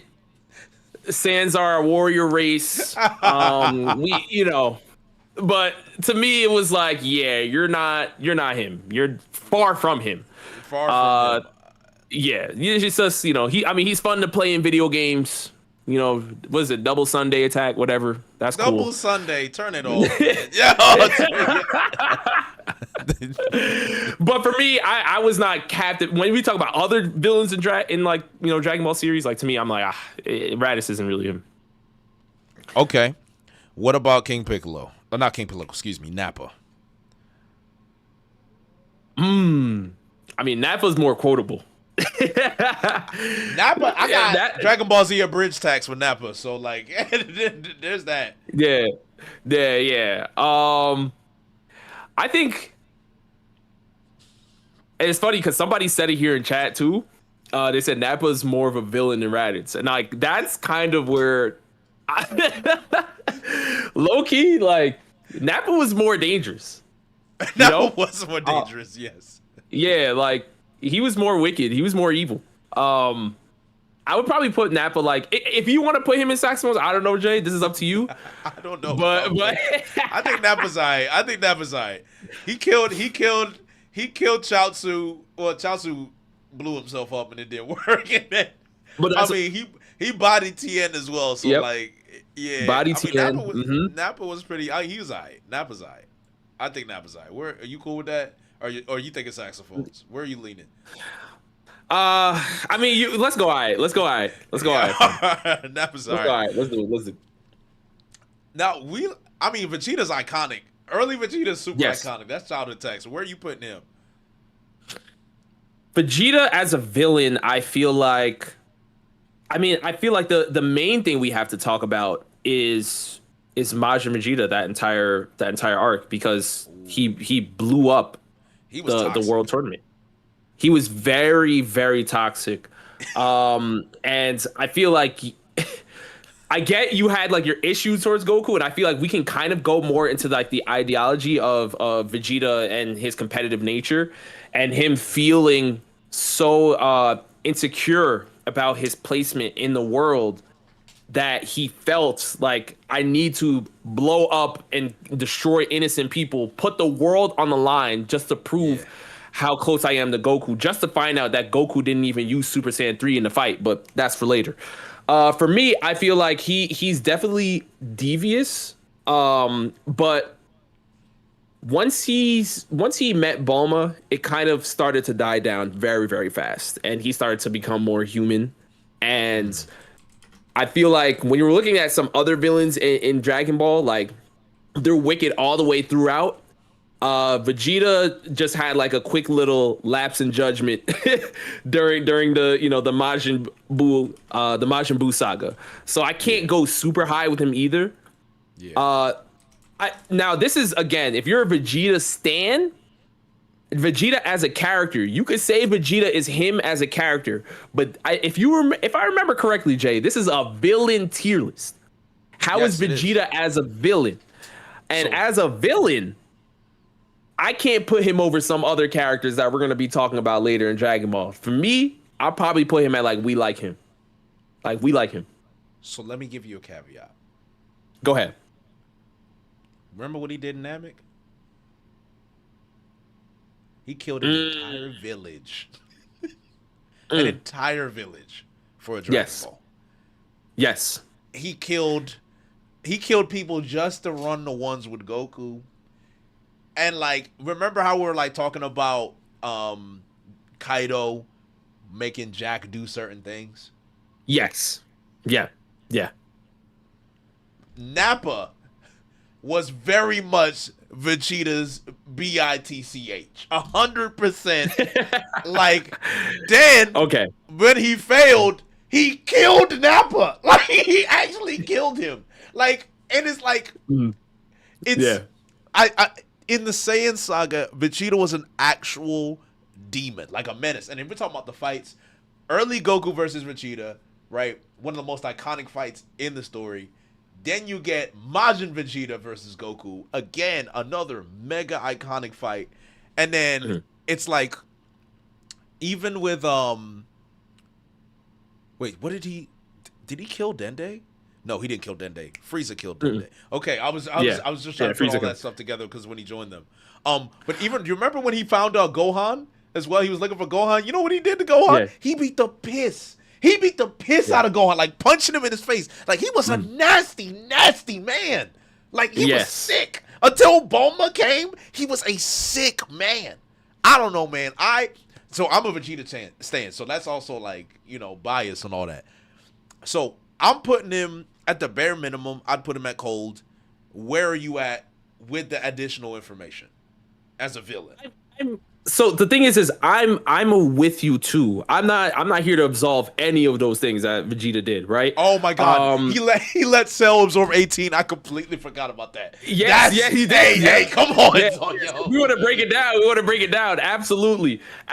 Like, yeah, Vegeta definitely was. I mean, yes, he was a villain, but when you look at I want to say his the final atonement for me, I feel like that was probably one of his biggest like redemption arcs ever, right? That was like the part. You could talk about him, you know, fusing with Goku and blah blah blah, but like, to me, I feel like that kind of makes certain things work out because he did help save the world.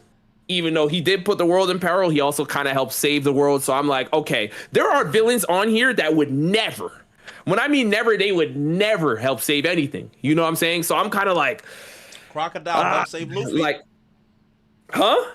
Crocodile helped save Luffy and get out of prison. Hey, but hey, you want a crocodile up? You want a crocodile up there? I did. You want a crocodile up here? I did. You know what I'm saying? So like, again, Vegeta as a character, I'm with you 100%. Like, we all love Vegeta as a character. I'm just saying, as a villain, like, because we gotta save some room. So I agree, but I would also argue us saving some room would also make some of the people we have in cold, we'd take them down too. But that's what I'm saying. And we might have to. Standard's gonna be hard. So we might have to. I'm not gonna lie. I'm really gonna fight for Vegeta here. This is the first time I'm really gonna fight. I think he's cold. I really want to fight for him here. So okay. That's because, and I got the chat on my side. The chat's like, he's cold. He's him. I was like, I'm pushing through. But we'll see. Now, do we need? Because I know, forgetting you, I know exactly what I'm doing. Play it. Yeah. We don't even. That's just play it, man. Yeah, just saxophones. That's saxophones. Yup. It might even. I don't know, man. It might even be you. Wait, do I not have the "You Blow My Mind"? Yo, YouTube will copyright me. I'm pretty sure. I feel like they would. Getting you as a burger. That's what I'm saying. Okay, Frieza. Okay, Frieza's him. We gotta. Are we putting Frieza him or what? We're actually, yes. What's your stance on Frieza? So I am more inclined to put Frieza in him. And you can say that he kind of, I guess, there's a slight moment of him, I guess, helping Universe 7, whatever, in Super. But then later on, in the manga, you start to hear about newer transformations for Frieza, right? And I don't want to say too much, but like Frieza is a recurring villain. From the moment he was, hey, Frieza was colder than King Cold. Yes, he was. Let's keep it a buck. He was worse than his dad. He was more dangerous than cooler. So to me, I look at Frieza and I'm like, there, the discrimination is there. I don't know whatever I'm allowed to say on YouTube, but the stuff he did to the Saiyans, we know. Racism. Okay, there we go. I didn't know if I was able to say it or not, but so that there, he has. There's so much to talk about, like blowing up planets. I mean, he was just a menace throughout the entire universe. To the fact that like even Beerus like knew about him. You know what I'm saying? Beerus knew about Frieza. So to me, I'm like, yeah, he's one of the worst. He's him. He's very, very evil. He's him. 100%. I agree 100%. We don't even need to add anything to that. Yeah. Now for Dr. Giro, hey man. Bye. Yes, that's yo. I know where you stand on that, but yeah. Absolutely. Absolutely. Nah, man. Yeah. Get him out of here, listen, it's the Cell arc. It's the Cell saga. All right, it's the Cell saga. Yeah, bro. Yeah. Android saga. Watch out. Where you putting Cell? Cell to me is not as devious as Frieza. I think Cell could have done way more damage if he wanted to, but also Cell was only able to reach Perfect Cell because Vegeta's on steroids. Certain people Vegeta wanted to flex. Even at some points Goku was like, hey, my son can deal with you. Things of that nature. So I like Cell reached Perfect Cell and got super dangerous because the Saiyans kind of allowed it. When Future Trunks literally came through, he came back, right? He came from the future and was like, hey, guys, please stop playing around with him. Take him seriously. And everybody was like, nah, we got this. We're cocky. We're Saiyans. But I feel like Cell, as wicked as he was, he still was kind of human in the sense of like, you know what? Let's give you guys a competition. Let's make it fair. Let's have a tournament. Let's do what I'm saying? Like Frieza's not doing any of that talking. No, absolutely not. Frieza's like, yo, the planet's getting blown up right now. Where are the Dragon Balls? What's this? Or that's it. That's it. We fix this up or it's over with. Cell wanted to have a tournament. He wanted to, fight the Cell Juniors. You know what I'm saying? Like he made it a little bit more survivable. So to me, I'm like, I can't put him with Frieza. I'll probably put him in like, we like him. Honestly, maybe like the top of we like him. But don't disagree. I think the only thing I like Cell because he has some great moments. But if you think of all the Cells put together, it's like, yeah, hey man, look, I'm cool with putting him we like him. If you want to put Cold, but what's up? Yeah, no, I was gonna say, are we including Cell Max in this? No, we are not including Cell Max in this. Okay, I was like, if we throw Cell Max in this, them saxophones getting loud. No, I don't want to hear that. I don't want to hear that. Don't bring him in there, dog. Like, nah, don't do that. Don't do that. I just want to make sure. I was like, is this all Cells or like what we doing? What we doing? So, yo, watch out, man. I'm crying. Huh? Hold on. His homie pulled up on him. So we're probably gonna do. So chat, I'm thinking from here. Do we even do Deborah, chat? What do you think? Because I think I want to do Majin Buu. I want to do Jiren. And then I think I'm gonna pick like more known villains. I'd probably do that. How much long you got? All right. No, I'm good. I got probably like another, I want to say like maybe like 45 minutes or so, because we're going to Evo, so we got today's badge pickup, so we're trying to go. Oh, okay, yeah. Okay, all right. We got to go pick up our badges. We'll do like another 20 minutes, and then we'll make sure we got everything set to order. So what I'm gonna do. Okay, yeah, that works. All right, so I'm gonna start selecting them. So we're not gonna do Deborah. They call him Spitty McGee. I didn't know they called the burr Spitty McGee, but that's funny. So anyway, Majin Buu. Because Majin Buu is very controversial for a lot of people. Yes. It goes either or. So where do you stand? Because I'm biased, but just for one of the Buus. Wait, so we're including all versions, right? I guess. Or is this because I see like, Kid Buu here, but I'm like, I don't know if we're... I think we should because we did for Cell. So I think we should. Okay. Majin Buu, to me, I feel like that's, again, I know a lot of people sleep on that saga, but to me, I feel like it's tough because, you know, obviously the original Majin Buu ended up befriending, Hercule or Mr. Satan. And that kind of helped in their battle against Buu's more evil side. And when you look at that side of Buu literally destroyed the planet. That had to go fight on Supreme Kai's world. So like, yes, he is evil as well. Very, very evil. But when you start going into, Super and stuff, like Buu comes around and has, he starts becoming friends with the Z fighters.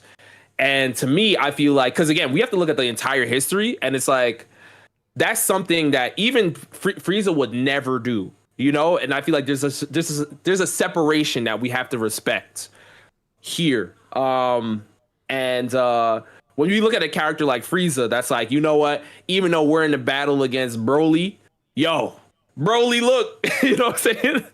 You know what I mean? Versus like Buu now is like, you could say he's basically a Z fighter now. You know what I'm saying? He's with them. Yeah. And I don't know, like, will we even talk about Oob, I guess? Because Oob is like a reincarnation. Nah, I wouldn't do that. Nah. Okay, you want to go Oob. So then, yeah. But even for me, I feel like it's hard to really put him in the sky in like the him category, or even he's cold, because he had a lot of redeeming moments. You know what I'm saying? He had a lot of redemption going on. So I can't go too high. Okay. It's funny because I love Kid Buu. Yeah. Because he's just a little toxic dude, and that's my childhood. My childhood was watching Super Saiyan 3 versus Kid Buu. Like, before it was even out on television, I found DragonBallZClips.com, and I was watching it in the Japanese, and I saw Kid Buu is so cool. Yeah. But outside of that, I mean, there's not much to his character outside of just being maniacally evil. So, like, I don't know. This is tough. I have a lot of bias towards Buu. I do. I like Buu. I like him. I might just throw. What are you thinking? I'm cool with anything between we like him to saxophone. So where are you at? I'll probably say we like him. We could go we like him. Okay. I'm throwing him in there. Because they're versions of my, like I said, the original Kid Buu, yes, like him, he's very, very dangerous. I mean, he was literally in the other world. Kid Buu is in the other world going crazy. I'm like, these people have passed. Let them rest. Like, he's in there going crazy in the other world. I'm killing him again. Yeah. I was like, yo, this guy's toxic, man. Yeah, he's very, very toxic. So it's like, yes, I understand that. But when you look at, after he absorbed the Kai, like he's more mellowed out. So it's like, it's tough. It's tough to really scale him on how evil he is. Okay. So we're gonna skip Deborah, Goma, and Goku Black, and we're gonna get to Jiren. Okay. I know where I stand. Where are you with Jiren? I mean, I don't know if I really consider him like a villain. They had him as an antagonist. He was not even evil, but That's what I'm saying. Like, he's not really. Jiren wasn't really. He wasn't evil. I mean, his backstory was super basic, but he wasn't. He wasn't evil though. Like, Jiren is somebody that was forced into a tournament by Goku, really, and he was like, "Well, I don't want my universe to be erased, so I gotta win." And these are my adversaries, so they gonna find out who Jiren the Grey is. Like, that's really all I see Jiren as. I don't see him as a villain at all. It was just like I have to. He was an opponent. He's not a villain at all. More of I agree. yeah. I agree. And it's funny. The only reason I went to Jiren is because I just wanted to put him in saxophones because it's like that backstory. Okay, yeah, is terrible. Yeah. Like that's the only reason. Outside of that, we all can admit he's not a villain at all. That's it. But villain, like Jiren was one of the most disappointing characters I've ever experienced in my life. And I'm just like, oh my God, Jiren, and to see that backstory, and I'm like, yeah, it's going down. Like, his stocks are going down. I was like, boy, this is actually his backstory was. Were you gonna say his backstory is what? No, go ahead. You're good. Zabuza. I think he was a great villain. He was. I think Zabuza was a great villain. I really do. What are your thoughts on Zabuza? Like, how did you? I think he gets disrespected a lot. I'm not gonna lie. Just because he lost in early Naruto, but again, it's Kakashi. We have to respect Kakashi. We have to respect what was going on. But yeah, I'm with you. Anybody that's fighting children and is serious about it, ready to actually kill them. Yes, you're a villain. There's no question about it. There's no debates. And even Haku's situation was weird as well. So to me, I feel like Zabuza, I'll probably put him in like we like him. I agree. 100% agree. I think he's our long tier, so I'm cool with that. Gaara is I'll do Gaara. We'll skip Kimimaro, but what do you think about Gaara? Okay. Because Gaara he was definitely a villain in the Chunin exams, for sure. Yes. Mm-hmm. So what do you think? I think he's another character that, as you said, early on, he was a villain, very, very toxic, and he was ready to also kill during the Chunin exams, which is obviously clearly illegal. Like like he's saying confident. Yeah. No, he killed that dude. Yeah. It was awful. I was like, hey. Yeah, he did basically. And then he ends up, having a redemption, and now he, assumed the Kage role of the Sand Village, right? He became Kazekage. So it's like, how much do we weigh his bad versus the good, essentially? We just think of him in the context of the villainy. That's it. Don't even think about the good. Just think about him basically in the Chunin. We're only taking that moment in time. Like, we can't talk about, like, we're not... Okay. Yeah, just that moment in time. All right. So I've been doing this wrong for a little bit. Okay, my bad. Yeah. Okay. That's why I put Vegeta in cold, because if you take Vegeta just as the villain, he was pretty toxic. Just as a villain. Yeah. Okay. I understand this now. Okay, I thought we were taking their entire characters and then trying to analyze like how much of a villain they were in their entire character. Okay, I'm with you now. Yeah, put him in He's Cold. I said, yep, nope, never mind that. I'm with you. Yeah. Now I understand now. I understand. You know what I just realized, even to add on to that? The fact that he crushed Lee's leg and arm and then tried to go to the hospital to finish the job is crazy. That is crazy toxicity. Like, nah, he a demon. Put it, he right up there. Gaara was toxic, boy. So we got Jeffrey Epstein Orochimaru. And the memes of the Jonathan Majors dancing at the wedding when they say that's Orochimaru dancing at Naruto's wedding it just makes me laugh every time. Like every time I see it. Where are we putting Orochimaru? Orochimaru, he's him. I don't think there's any debate. Again, we kind of had a little conversation about like, the evil mad scientist with Caesar Clown, but Orochimaru is like what Caesar aspires to be, essentially. Like Orochimaru is literally him. And he's a character that is kind of scary in a Naruto world because you feel like every time you feel like you've defeated Orochimaru, he's still around. He always finds a way to survive. And he really embodies his senjutsu nature, which is a snake, right? He really is like the snake of the series. 100%. The way he preyed on Sasuke, even experimenting on the likes of Jugo and Suigetsu and all them. Just his entire time in the series, he's always just been kind of like a more snaky, slimy type of character. And obviously the experimentation on kids, like that's you said it already. Yeah, he's him. He's so people are saying part one Orochimaru is 1,000,000,000% him. What about Yes. Shippuden? What about Shippuden? Does that tax go down? I mean, I guess I could see where they're coming from because of like the whole, I guess the Akatsuki situation. But to me, I feel like it didn't. It kind of just like changed forms, you know. Like I just feel like it was a different shade. It was a different hue of Orochimaru, but he was still Orochimaru to me. Again, every time you think Orochimaru was gone, he was still alive. What were you gonna say? My bad. I'm willing to put him in him still. Even though I'm with you, I'm still willing, just because I think he was a perfect villain for part one Naruto. Like, Yeah. everything, like he was, and like the actual I think the reason why I love Orochimaru is the fear factor that he had. Like watching him in the Chunin exams, seeing him appear was awful. Even the little Sound Ninja lady that he was like mimicking her skin, or like no, he was like using her skin. She was scary.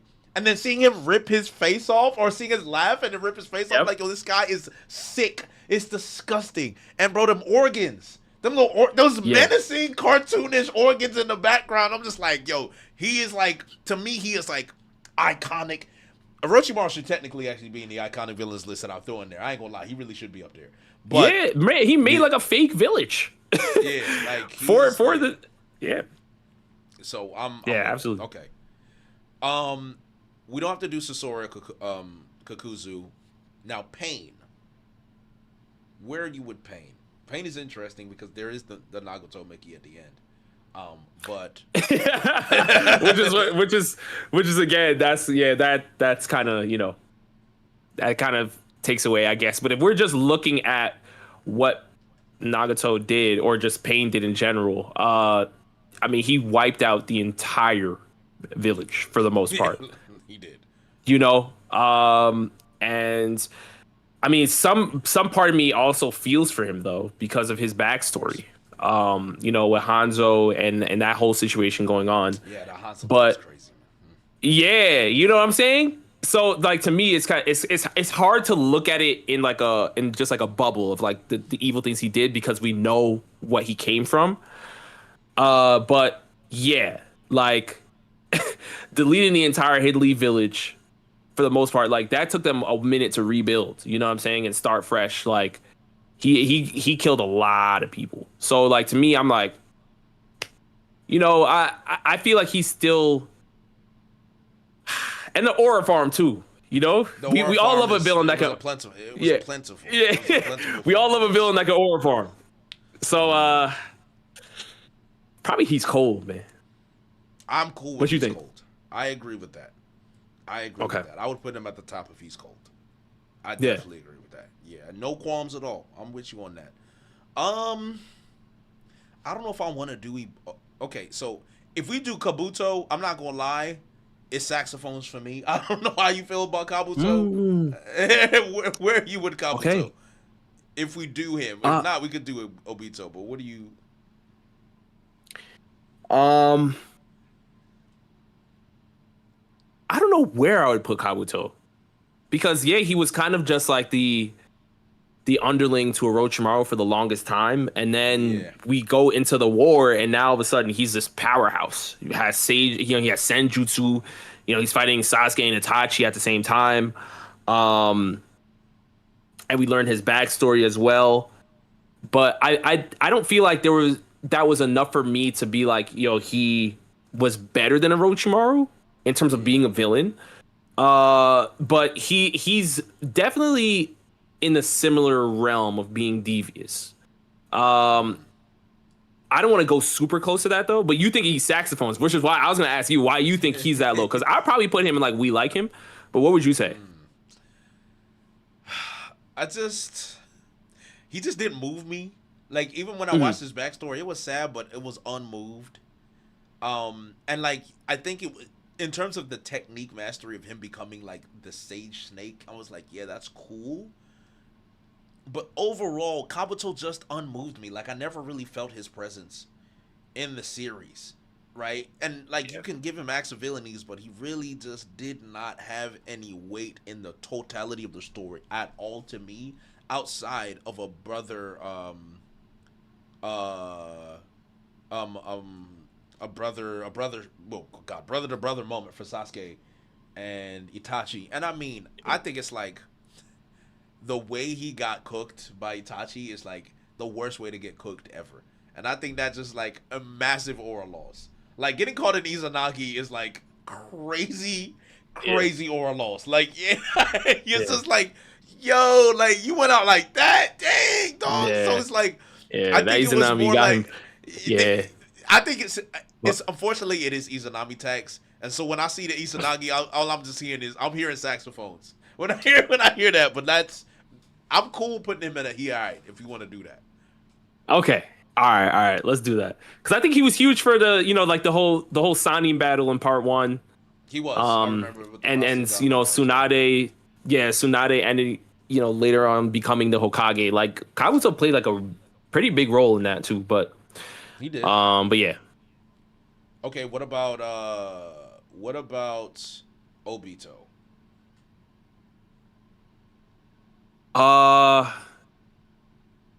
So this is where we kind of have to have the uncomfortable conversation about Naruto villains. This is the moment, because we know that a lot of these villains had like a lot of powerful aura moments and stuff like that, and we could talk about Obito's backstory and everything all together. But there's always this thing that's in the back of my mind when I look at Naruto villains, and I'm like, dang. Have you ever seen the meme where it was like Kaguya and Kaguya's puppeteering Black Zetsu, who's then puppeteering Madara, who's then puppeteering Obito, and it just goes like just a meme of just puppets, and it's just like there's a hierarchy. Yeah. And to me, I'm like, a lot of the stuff that I saw Obito doing, I was like, man, he's dangerous. You know what I'm saying? Pulled up to the Hinley village. The Nine Tails is going crazy, even though Minato was putting in that work. We know that now, respectfully. But like, Obito's the reason why Minato had to really pretty much go out, and Kushina as well. Like all those instances, you look at Obito and he's like, Obito did a lot of damage. But then you're like, yo, did you even write this play? Did you draw these bars? Or do you have a ghostwriter? Are these your lyrics?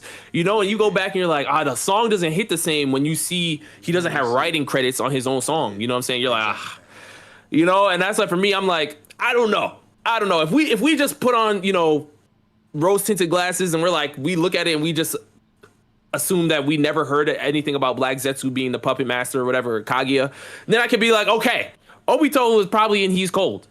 But then when you find out, like, some of that was just him kind of being finessed, like, even his hatred towards, Kakashi, because of him seeing Rin, like, in that whole situation. Again, that's him misunderstanding a situation, So it's like, to me, it kind of pulls away from him just a little bit. Just a little bit. You know what it sounds like you trying to say, but you're not saying it? What? That's what it sounds like you're saying. Yeah, that's what I'm saying. That's like you can just pull out the saxophones, man. I was like, he's like, yo, yeah, bro. That's you gotta write your own. You gotta write your own song, man. You gotta write your own. Okay, so then does Madara get taxed in the same way? Because I ain't gonna lie, Madara's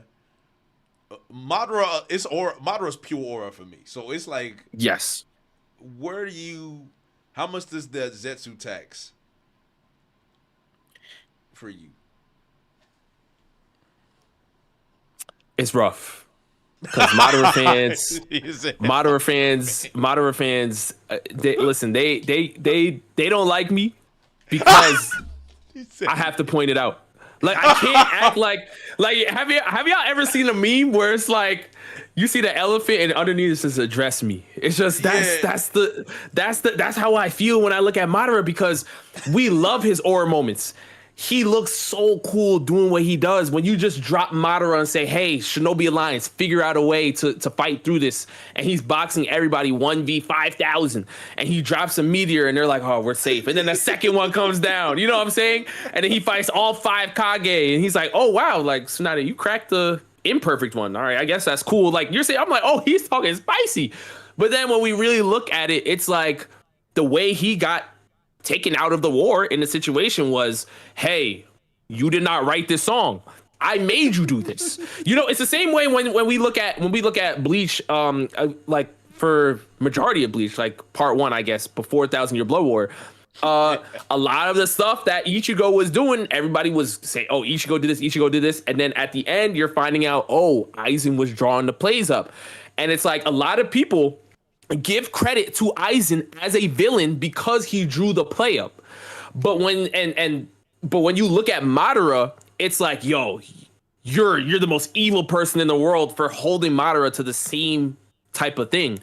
So to me, I feel like if we pretend we don't know, Madara is him.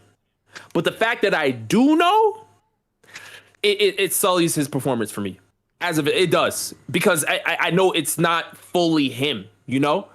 And that's just me. That's just me being honest, you know? So where you got him? He all right. Respectfully, he all right. Because he didn't draw the play up. If it was him, if it was his bars, Jay, I'm telling you, if it was his bars, he's him. But it's not. Yo, it was Black Zetsu. It was Black Zetsu. It was Kaguya. I'm not mad at it. And that's why I feel like a lot of people don't like Kaguya, because Kaguya came through and they're like, oh, the final villain should have been Madara. But I'm like, the way Kishimoto wrote it, Kaguya really was the Aizen of the series. Kaguya drew the entire play up. So it's tough. Hey, listen, guys. We can't say it's Naruto bias because we got Orochimaru, we got Pain and Gaara. So, hey, yeah. Man, Madara is cold. You gotta understand that, but it's the same thing.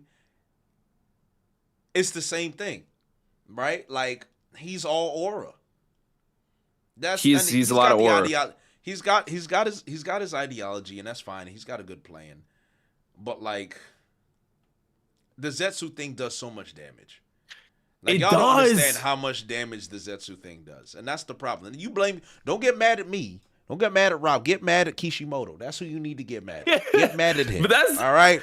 I don't, Jay. That's the craziest thing to me, because I'm like I don't understand how people don't see how much that pulls away from his character. Like, because again, it was the same thing with Bleach with Aizen. I'm like, we rant and rave about how great Aizen is, and like one of the biggest things you talk about Aizen is that he was planning everything. He was puppeteering everything.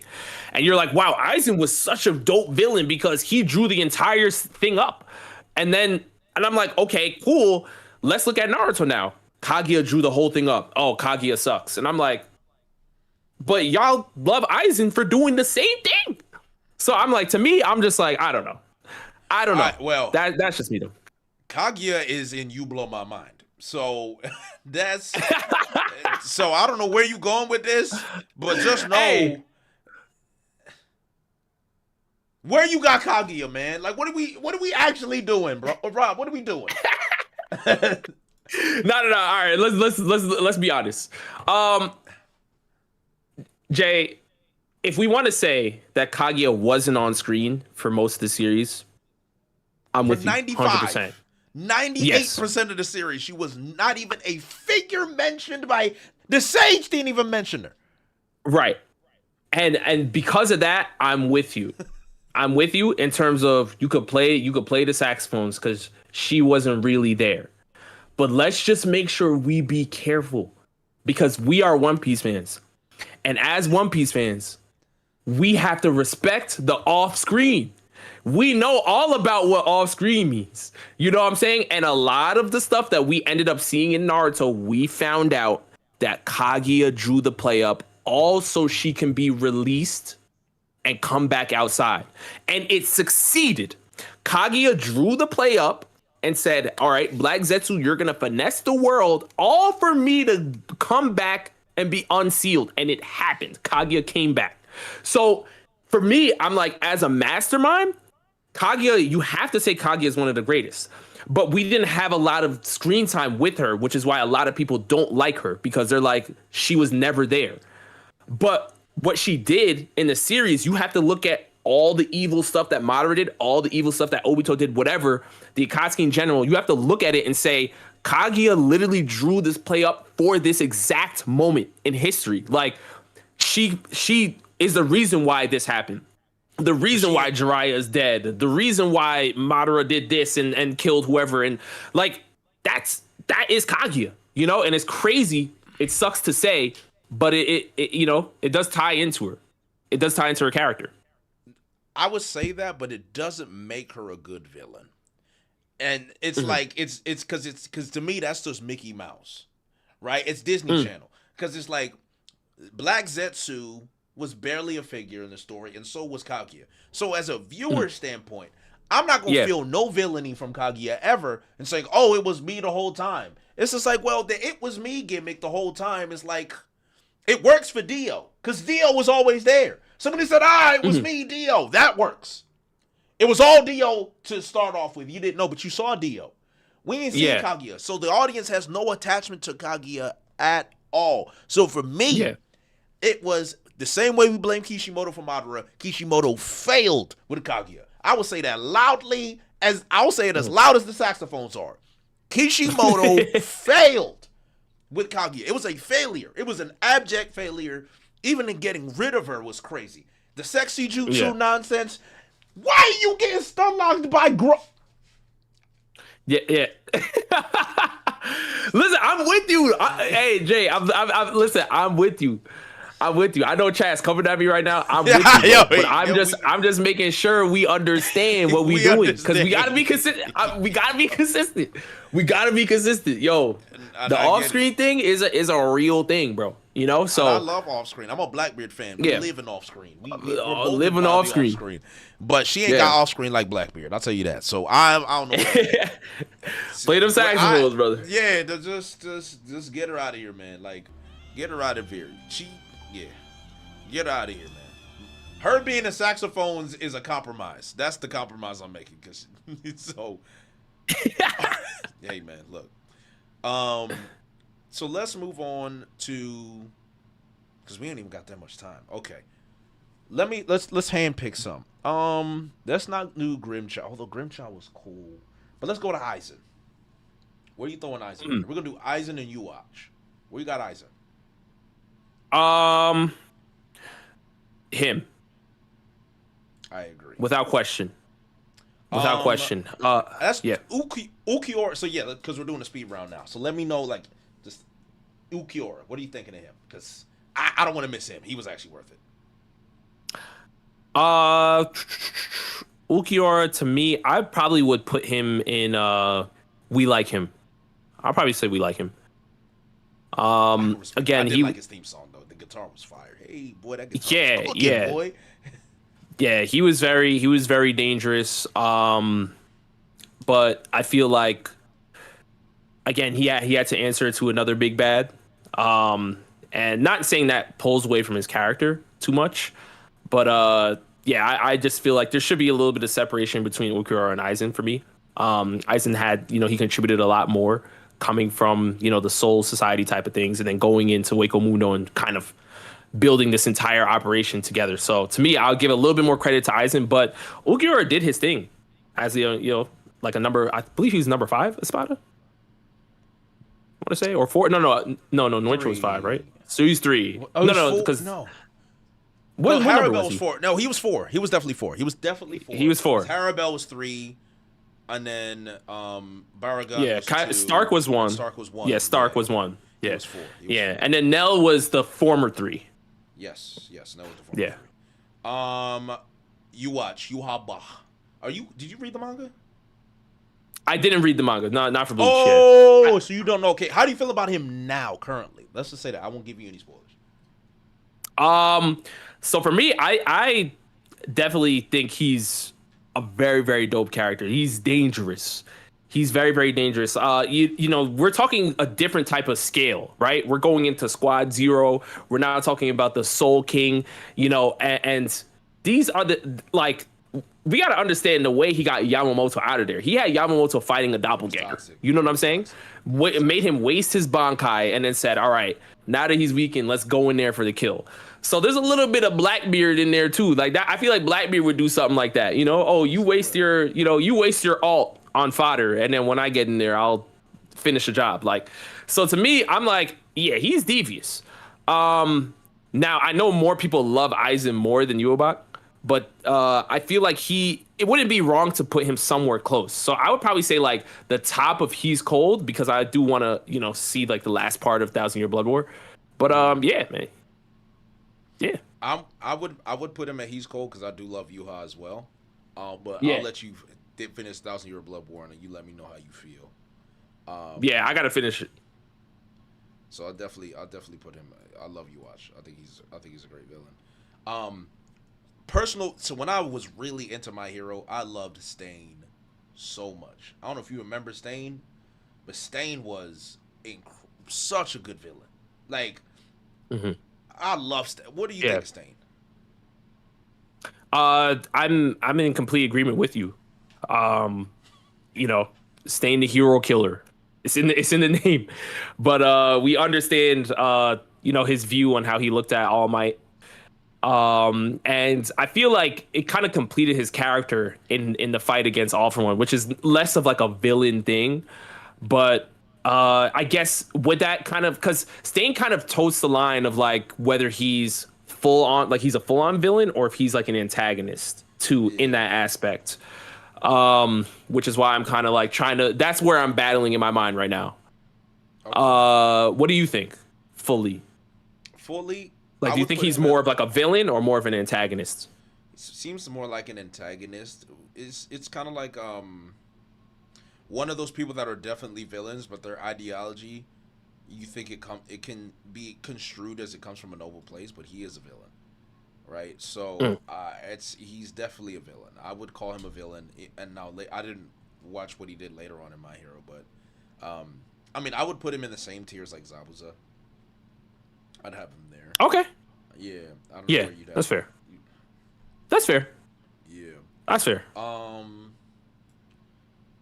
Let's do Shigaraki and All For One. What do you think about those two? Shigaraki. Oh my goodness. Yo. Shigaraki to me is there are aspects of Shigaraki that are more dangerous than even All For One. And you can see that it's kind of similar to like Orochimaru in a way where like Orochimaru was trying to use Sasuke's body and take over, and then he realized that like Sasuke was like, nah, I'm not letting you do this. Like I'm him. Get off, right? Shigaraki kind of was falling in a similar situation with All For One. And the way Shigaraki moved, I personally think he's him. From going from the, basically being in like the League of Villains, we get that whole situation. The whole kidnapping Bakugo. Then we move later on. I'm going to fast forward a little bit because just for time, but like the Paranormal Liberation Front, Redestro. He goes through there and then literally just takes over the whole thing. Redestro is like, what the hell just happened? Now Shigaraki's like, yeah, you thought we were, this was a partnership. Like, no, I'm LeBron, bro. You pass me the ball. Like, and I was like, oh goodness. So then he takes over that situation. And then now he's like the super big bad. Whereas now, they have to call heroes from out of the country. Yo, Star and Stripe, come through. Star and Stripe comes through, and Shigaraki still manages to survive. And we know Star and Stripe's quirk is ridiculous. Yeah. So to me, Shigaraki, like he. Star and Stripes losing that fight still pisses me off to this day. But yeah, we can go ahead. Yeah. I feel like I'm 100% agreeing with you on that. But to me, I'm like, yo, Shigaraki was really one of the coldest villains, man. Like he really was in the series, like because All For One wanted to use him, and even All For One could not tame Shigaraki. He really couldn't. He couldn't tame him. I mean, didn't he eventually overtake him? Because I didn't finish My Hero. I kind of stopped at the Stars and Stripes, so I don't really know. There was a point. There was a point.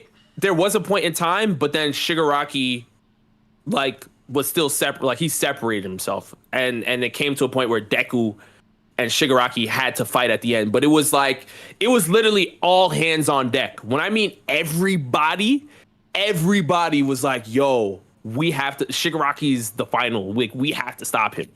And All For One was separate. All For One was separate. Interesting. Okay, I didn't know they separated.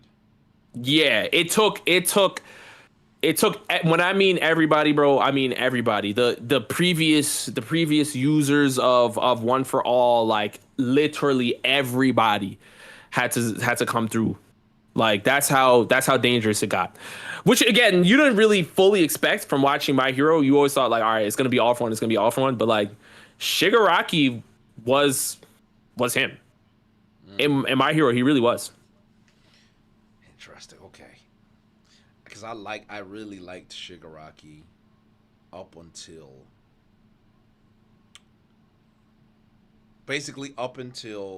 the whole Prison Break stuff started happening, and there was the constant internal war between him and All For One. Yeah. And at one point, do you make the same tax that you applied to Madara with the Puppet Master gimmick? Mm-hmm. Right? Because I feel like if you gonna make that for Madara, you gotta do the same thing for Shigaraki. Yes, and I feel like that is fair. The difference is when Madara found out was when he was dead or he was dying. That's when Madara found out.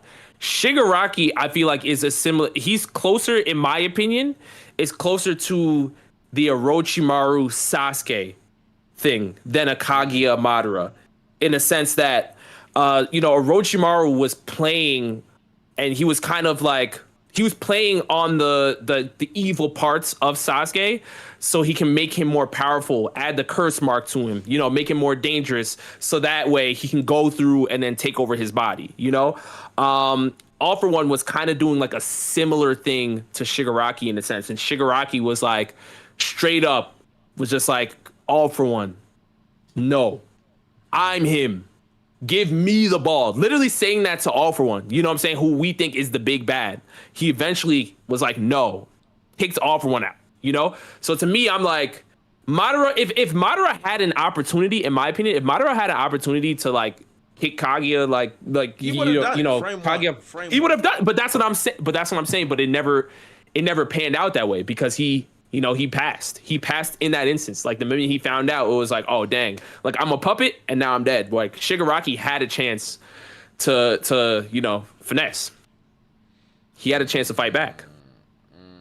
So that's just me being fair. I'm with you though. If you want to dock points from Shigaraki from that instance, I think that's fair. But I see it more as the Orochimaru Sasuke than the Kaguya Madara. To me, I feel like it was a little different.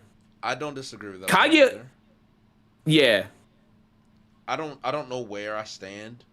I would say I'm willing to put him in cold. I think that's where I'd be willing to put him there. But I don't know if I would put him at him. Yeah. Okay. What do you think? I mean, you would have him at him? You would have him at him? I mean, he literally was him in My Hero. He was him. He was like the final. He was the final guy that they had to stop. Literally. So now there's him in My Hero, which you can say. Yeah. But then, in comparison to what we have on the list, yes, is he as magnanimous as these guys? Like in terms of Frieza, Orochimaru, Aizen, is he actually at their level? When I see, and I know what you're saying, Jay, and we have to scale it in terms of the My Hero verse, right? Like, obviously, if you're in the Dragon Ball verse, you can cause way more destruction because the power scaling is just way more outrageous, right? But if we talk about, just within the My Hero verse, what you're capable of, Shigaraki is a person that was able to tame villains that were considered big threats in My Hero. like you could talk about people like Gigantomachia, for instance, a huge power threat in My Hero. You know, think people of that nature, like Spinner, was a big fan of Shigaraki. Like he didn't follow Shigaraki because Shigaraki had you know, right, or yes, exactly. It was more so like he was like, yo, Shigaraki is this guy. Like I'm praising him. Toga. Everybody looked at Shigaraki as like, yo, you are the bastion of hope on the for the League of Villains on this side of things. And he was able to finesse Redestro, overhaul in a sense. Like when I see villains being able to make other villains in the series cower before them, to me, I look at that and I say, yo, you have to be him. Because in the same respect, you know, Madara in a sense commanded that type of respect too, right? Yeah. People like Aizen. You know, Aizen had people like other villains in the series being like, "Oh, well, I'm a villain, but I'm not an Aizen villain." You know, so I'm saying like Shigaraki had that type of influence in My Hero. You know, so but I get it though. I get it though. My Hero is not, you know, not a lot of people love My Hero, so I understand. But when we talk about like let's being fair, I feel like Shigaraki is he's a really good villain, man. So I would say you can't give all of that to Shigaraki because he is also being mentored and groomed as well. So that's also part of All for One's plan. So you do got to split that with All for One. Okay. You got to split that Is part with All for One. Okay. Is it fair to say that people followed Shigaraki and they joined the League of Villains to follow Shigaraki, not for All for One at all? Oh, no, that's fair. That's true. Okay, That's okay. fact. That's just a fact. Yeah. Because he was, like you can say, All for One was in his ear, but we got to see some moments of like All for One kind of being in Shigaraki's ear. Shigaraki would literally be like, "Watch out, I'm doing me," like, you know. So it's a little different. I wish we got to see, you know, more of that with some other characters in other series, but like Shigaraki, we did get to see on screen of him kind of fighting back against All for One and his command, and All for One's like, "What are you doing? What are you doing? Like, this is what you're here for," and he kind of ignored him. So I'm like, Interesting. Okay. So then, where do you want to put him? I'm cool with saying he's cold. If we want to take some points away for All for One kind of being in his ear, I'm cool to say he's cold. Okay, but we'll put him. Yeah, We'll put him in he's cold then. We'll put him at Yuha's level. I think him and Yuha kind of work as foils. And then All for One, are you putting him under Shigaraki and we like him? What is your stance on All for One?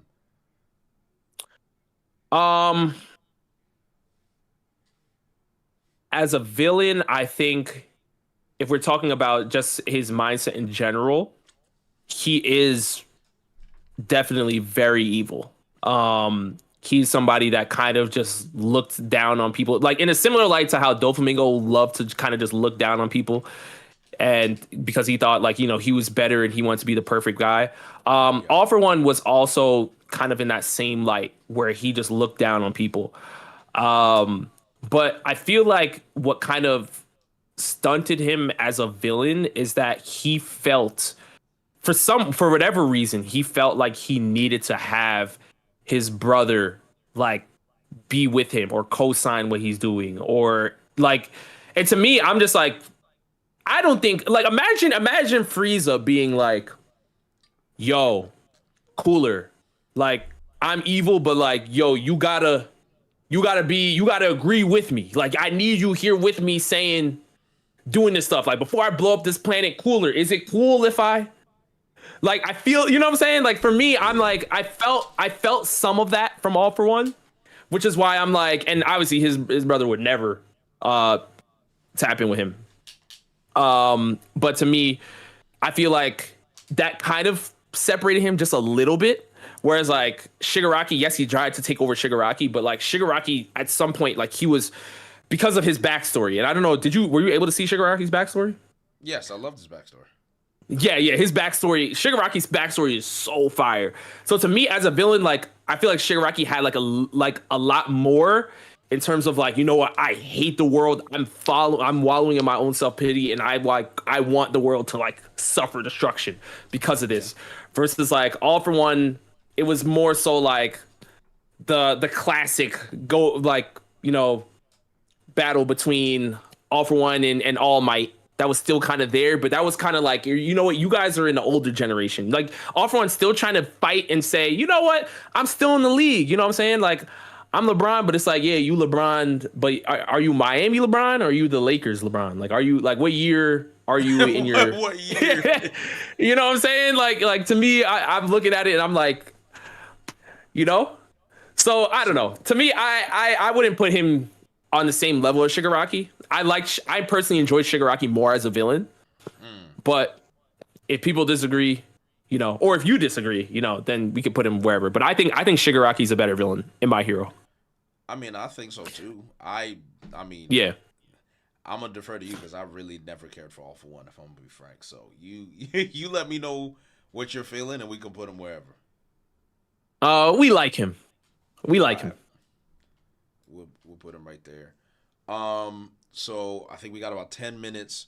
So let's do a speed round. Dio. I know why I'm him. Dio. Him.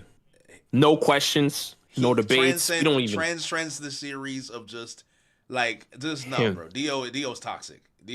Him. Kira. Very, very toxic.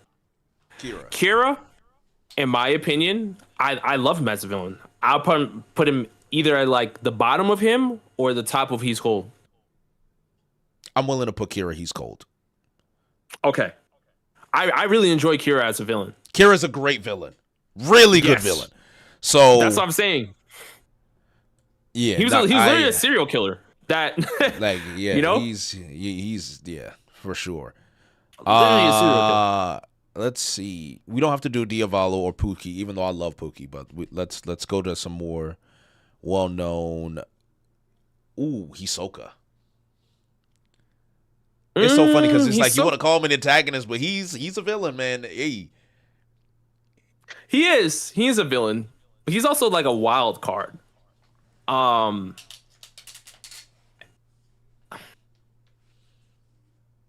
don't know where I would want to put Hisoka.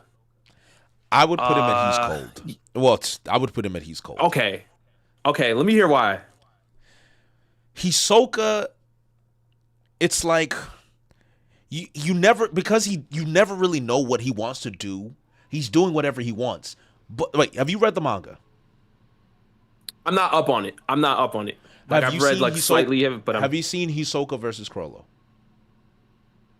Not yet. Nope.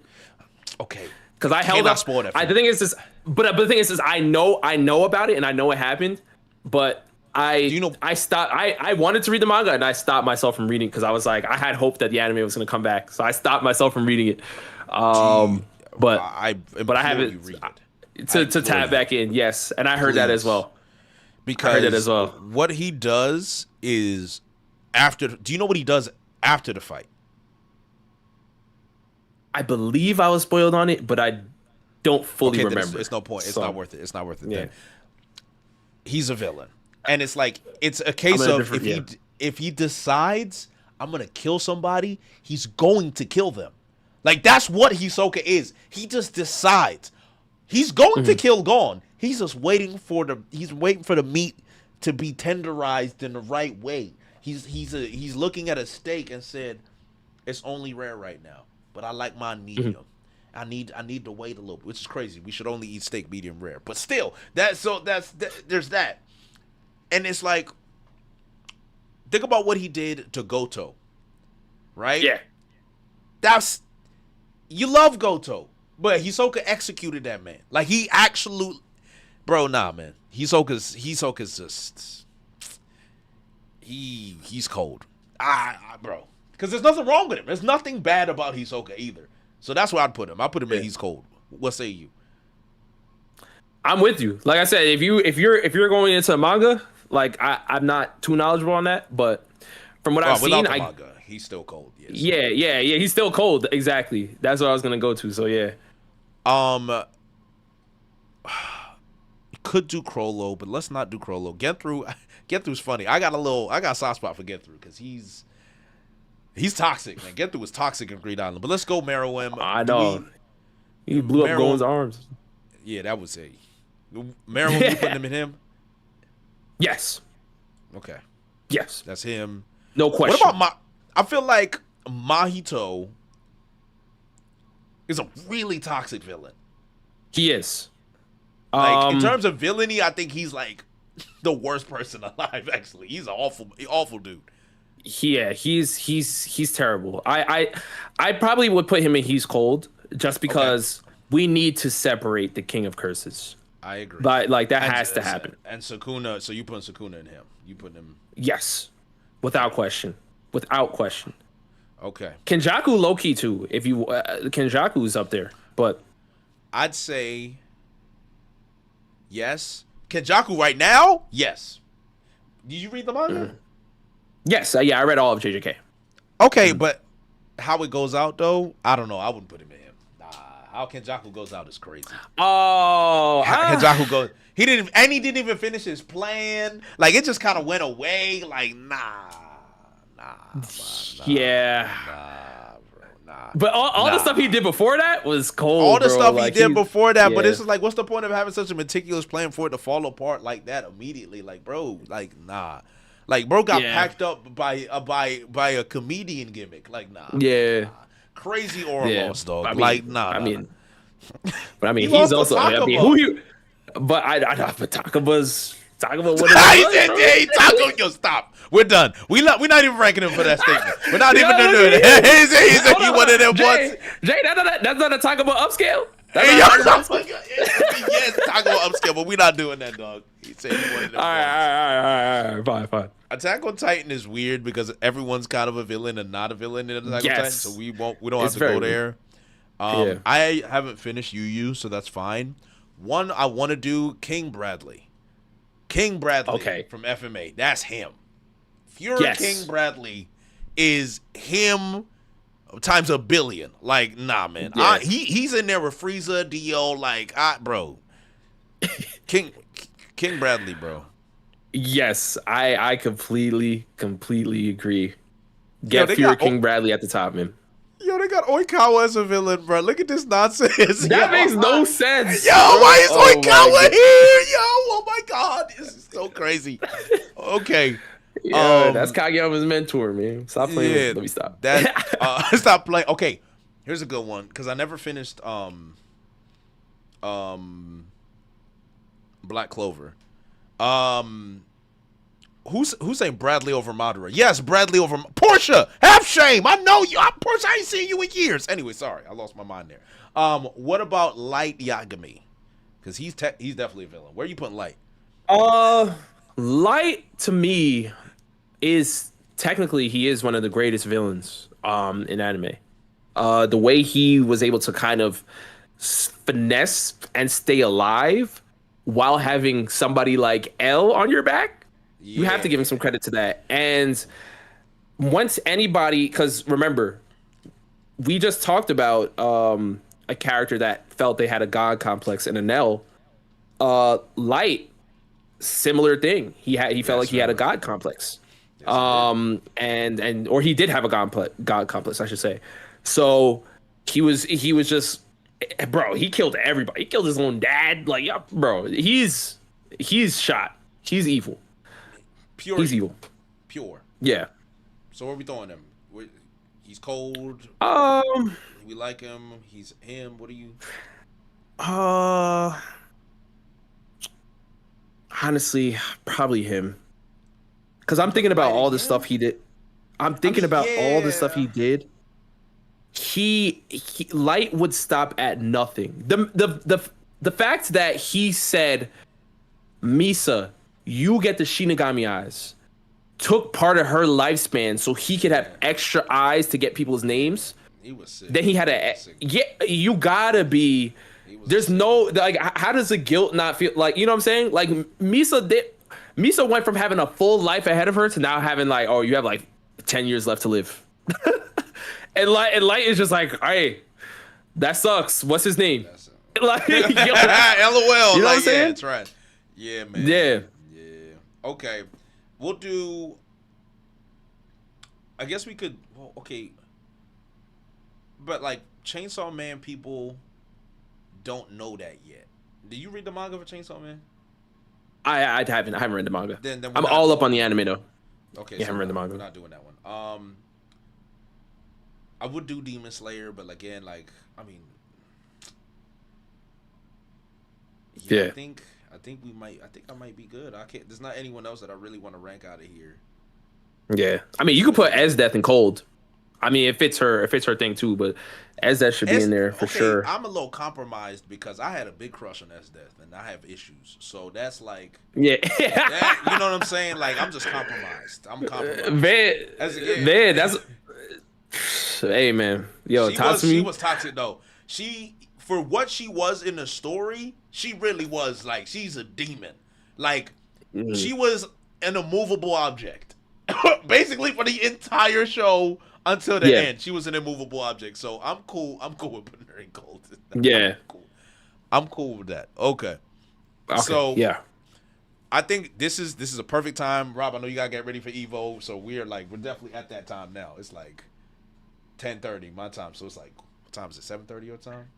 Yeah, 7:30 over here. Yeah. Yeah. Okay. So we gotta wrap up. So thank you everybody. Rob, any final words? Any plugs? What's going on? Anything you want to shout out? Nah, man. I mean, honestly, I want to say shout out to, you, bro. Thank you so much for having me on. Shout out to your community. Like, even though it was hard to respond to some of the chats, I've been reading them. So I've seen all the times y'all agree and all the times y'all hating. You know what I'm saying? But y'all hating. Listen, man. It's tough, but I've been covering anime for a long time, so like me just doing this, this is fun for me. This is literally what we do, like having these conversations. So this is a lot of fun. Thanks for having me on. As far as like what I have coming, I mean, like I said, I'll see you at Anime Expo. So we should probably get a One Piece draft in. That'll be a good one. Heck yeah, get a nice little One Piece draft battle. Okay. That'll be fun. That'll be fun to have. And yeah, man. You know what I'm saying? Shout out to you. Shout out to your community, bro. Thanks for having me, man. This is a lot of fun. Nah, man, I've been wanting to have you on here for a while, so this is great. I appreciate you coming through. Definitely the first of many. I had Goofy on, so I think it would be great to have you and Goofy on now for probably for another. Oh yeah. We definitely need to talk about some characters in One Piece for sure, man. Because Goofy's been coming at me too. So. Goofy, you've been defending. What you defending, Garp? Is that it? No. Yeah, okay, because that's I know. But our last conversation we were talking about Sabo and Dragons. So. Okay, that's interesting. Okay, yeah. I'm curious to see how that goes. Yeah, I'd love to see that. Yo. All right, but thank you everybody. It's been a minute since we got Brago on, so we'll try and get Brago on as well. But this has been great. Thanks everybody. We'll be chopping this up in the videos, but don't forget to like, comment, subscribe to Showing the Showdown, obviously as well. And stay tuned for more content. Thank you guys for pulling up. And the chapter reaction again, as always, we're official now. We'll be on Sunday. So I will see you guys on Sunday. All right. Take care, everybody. Peace.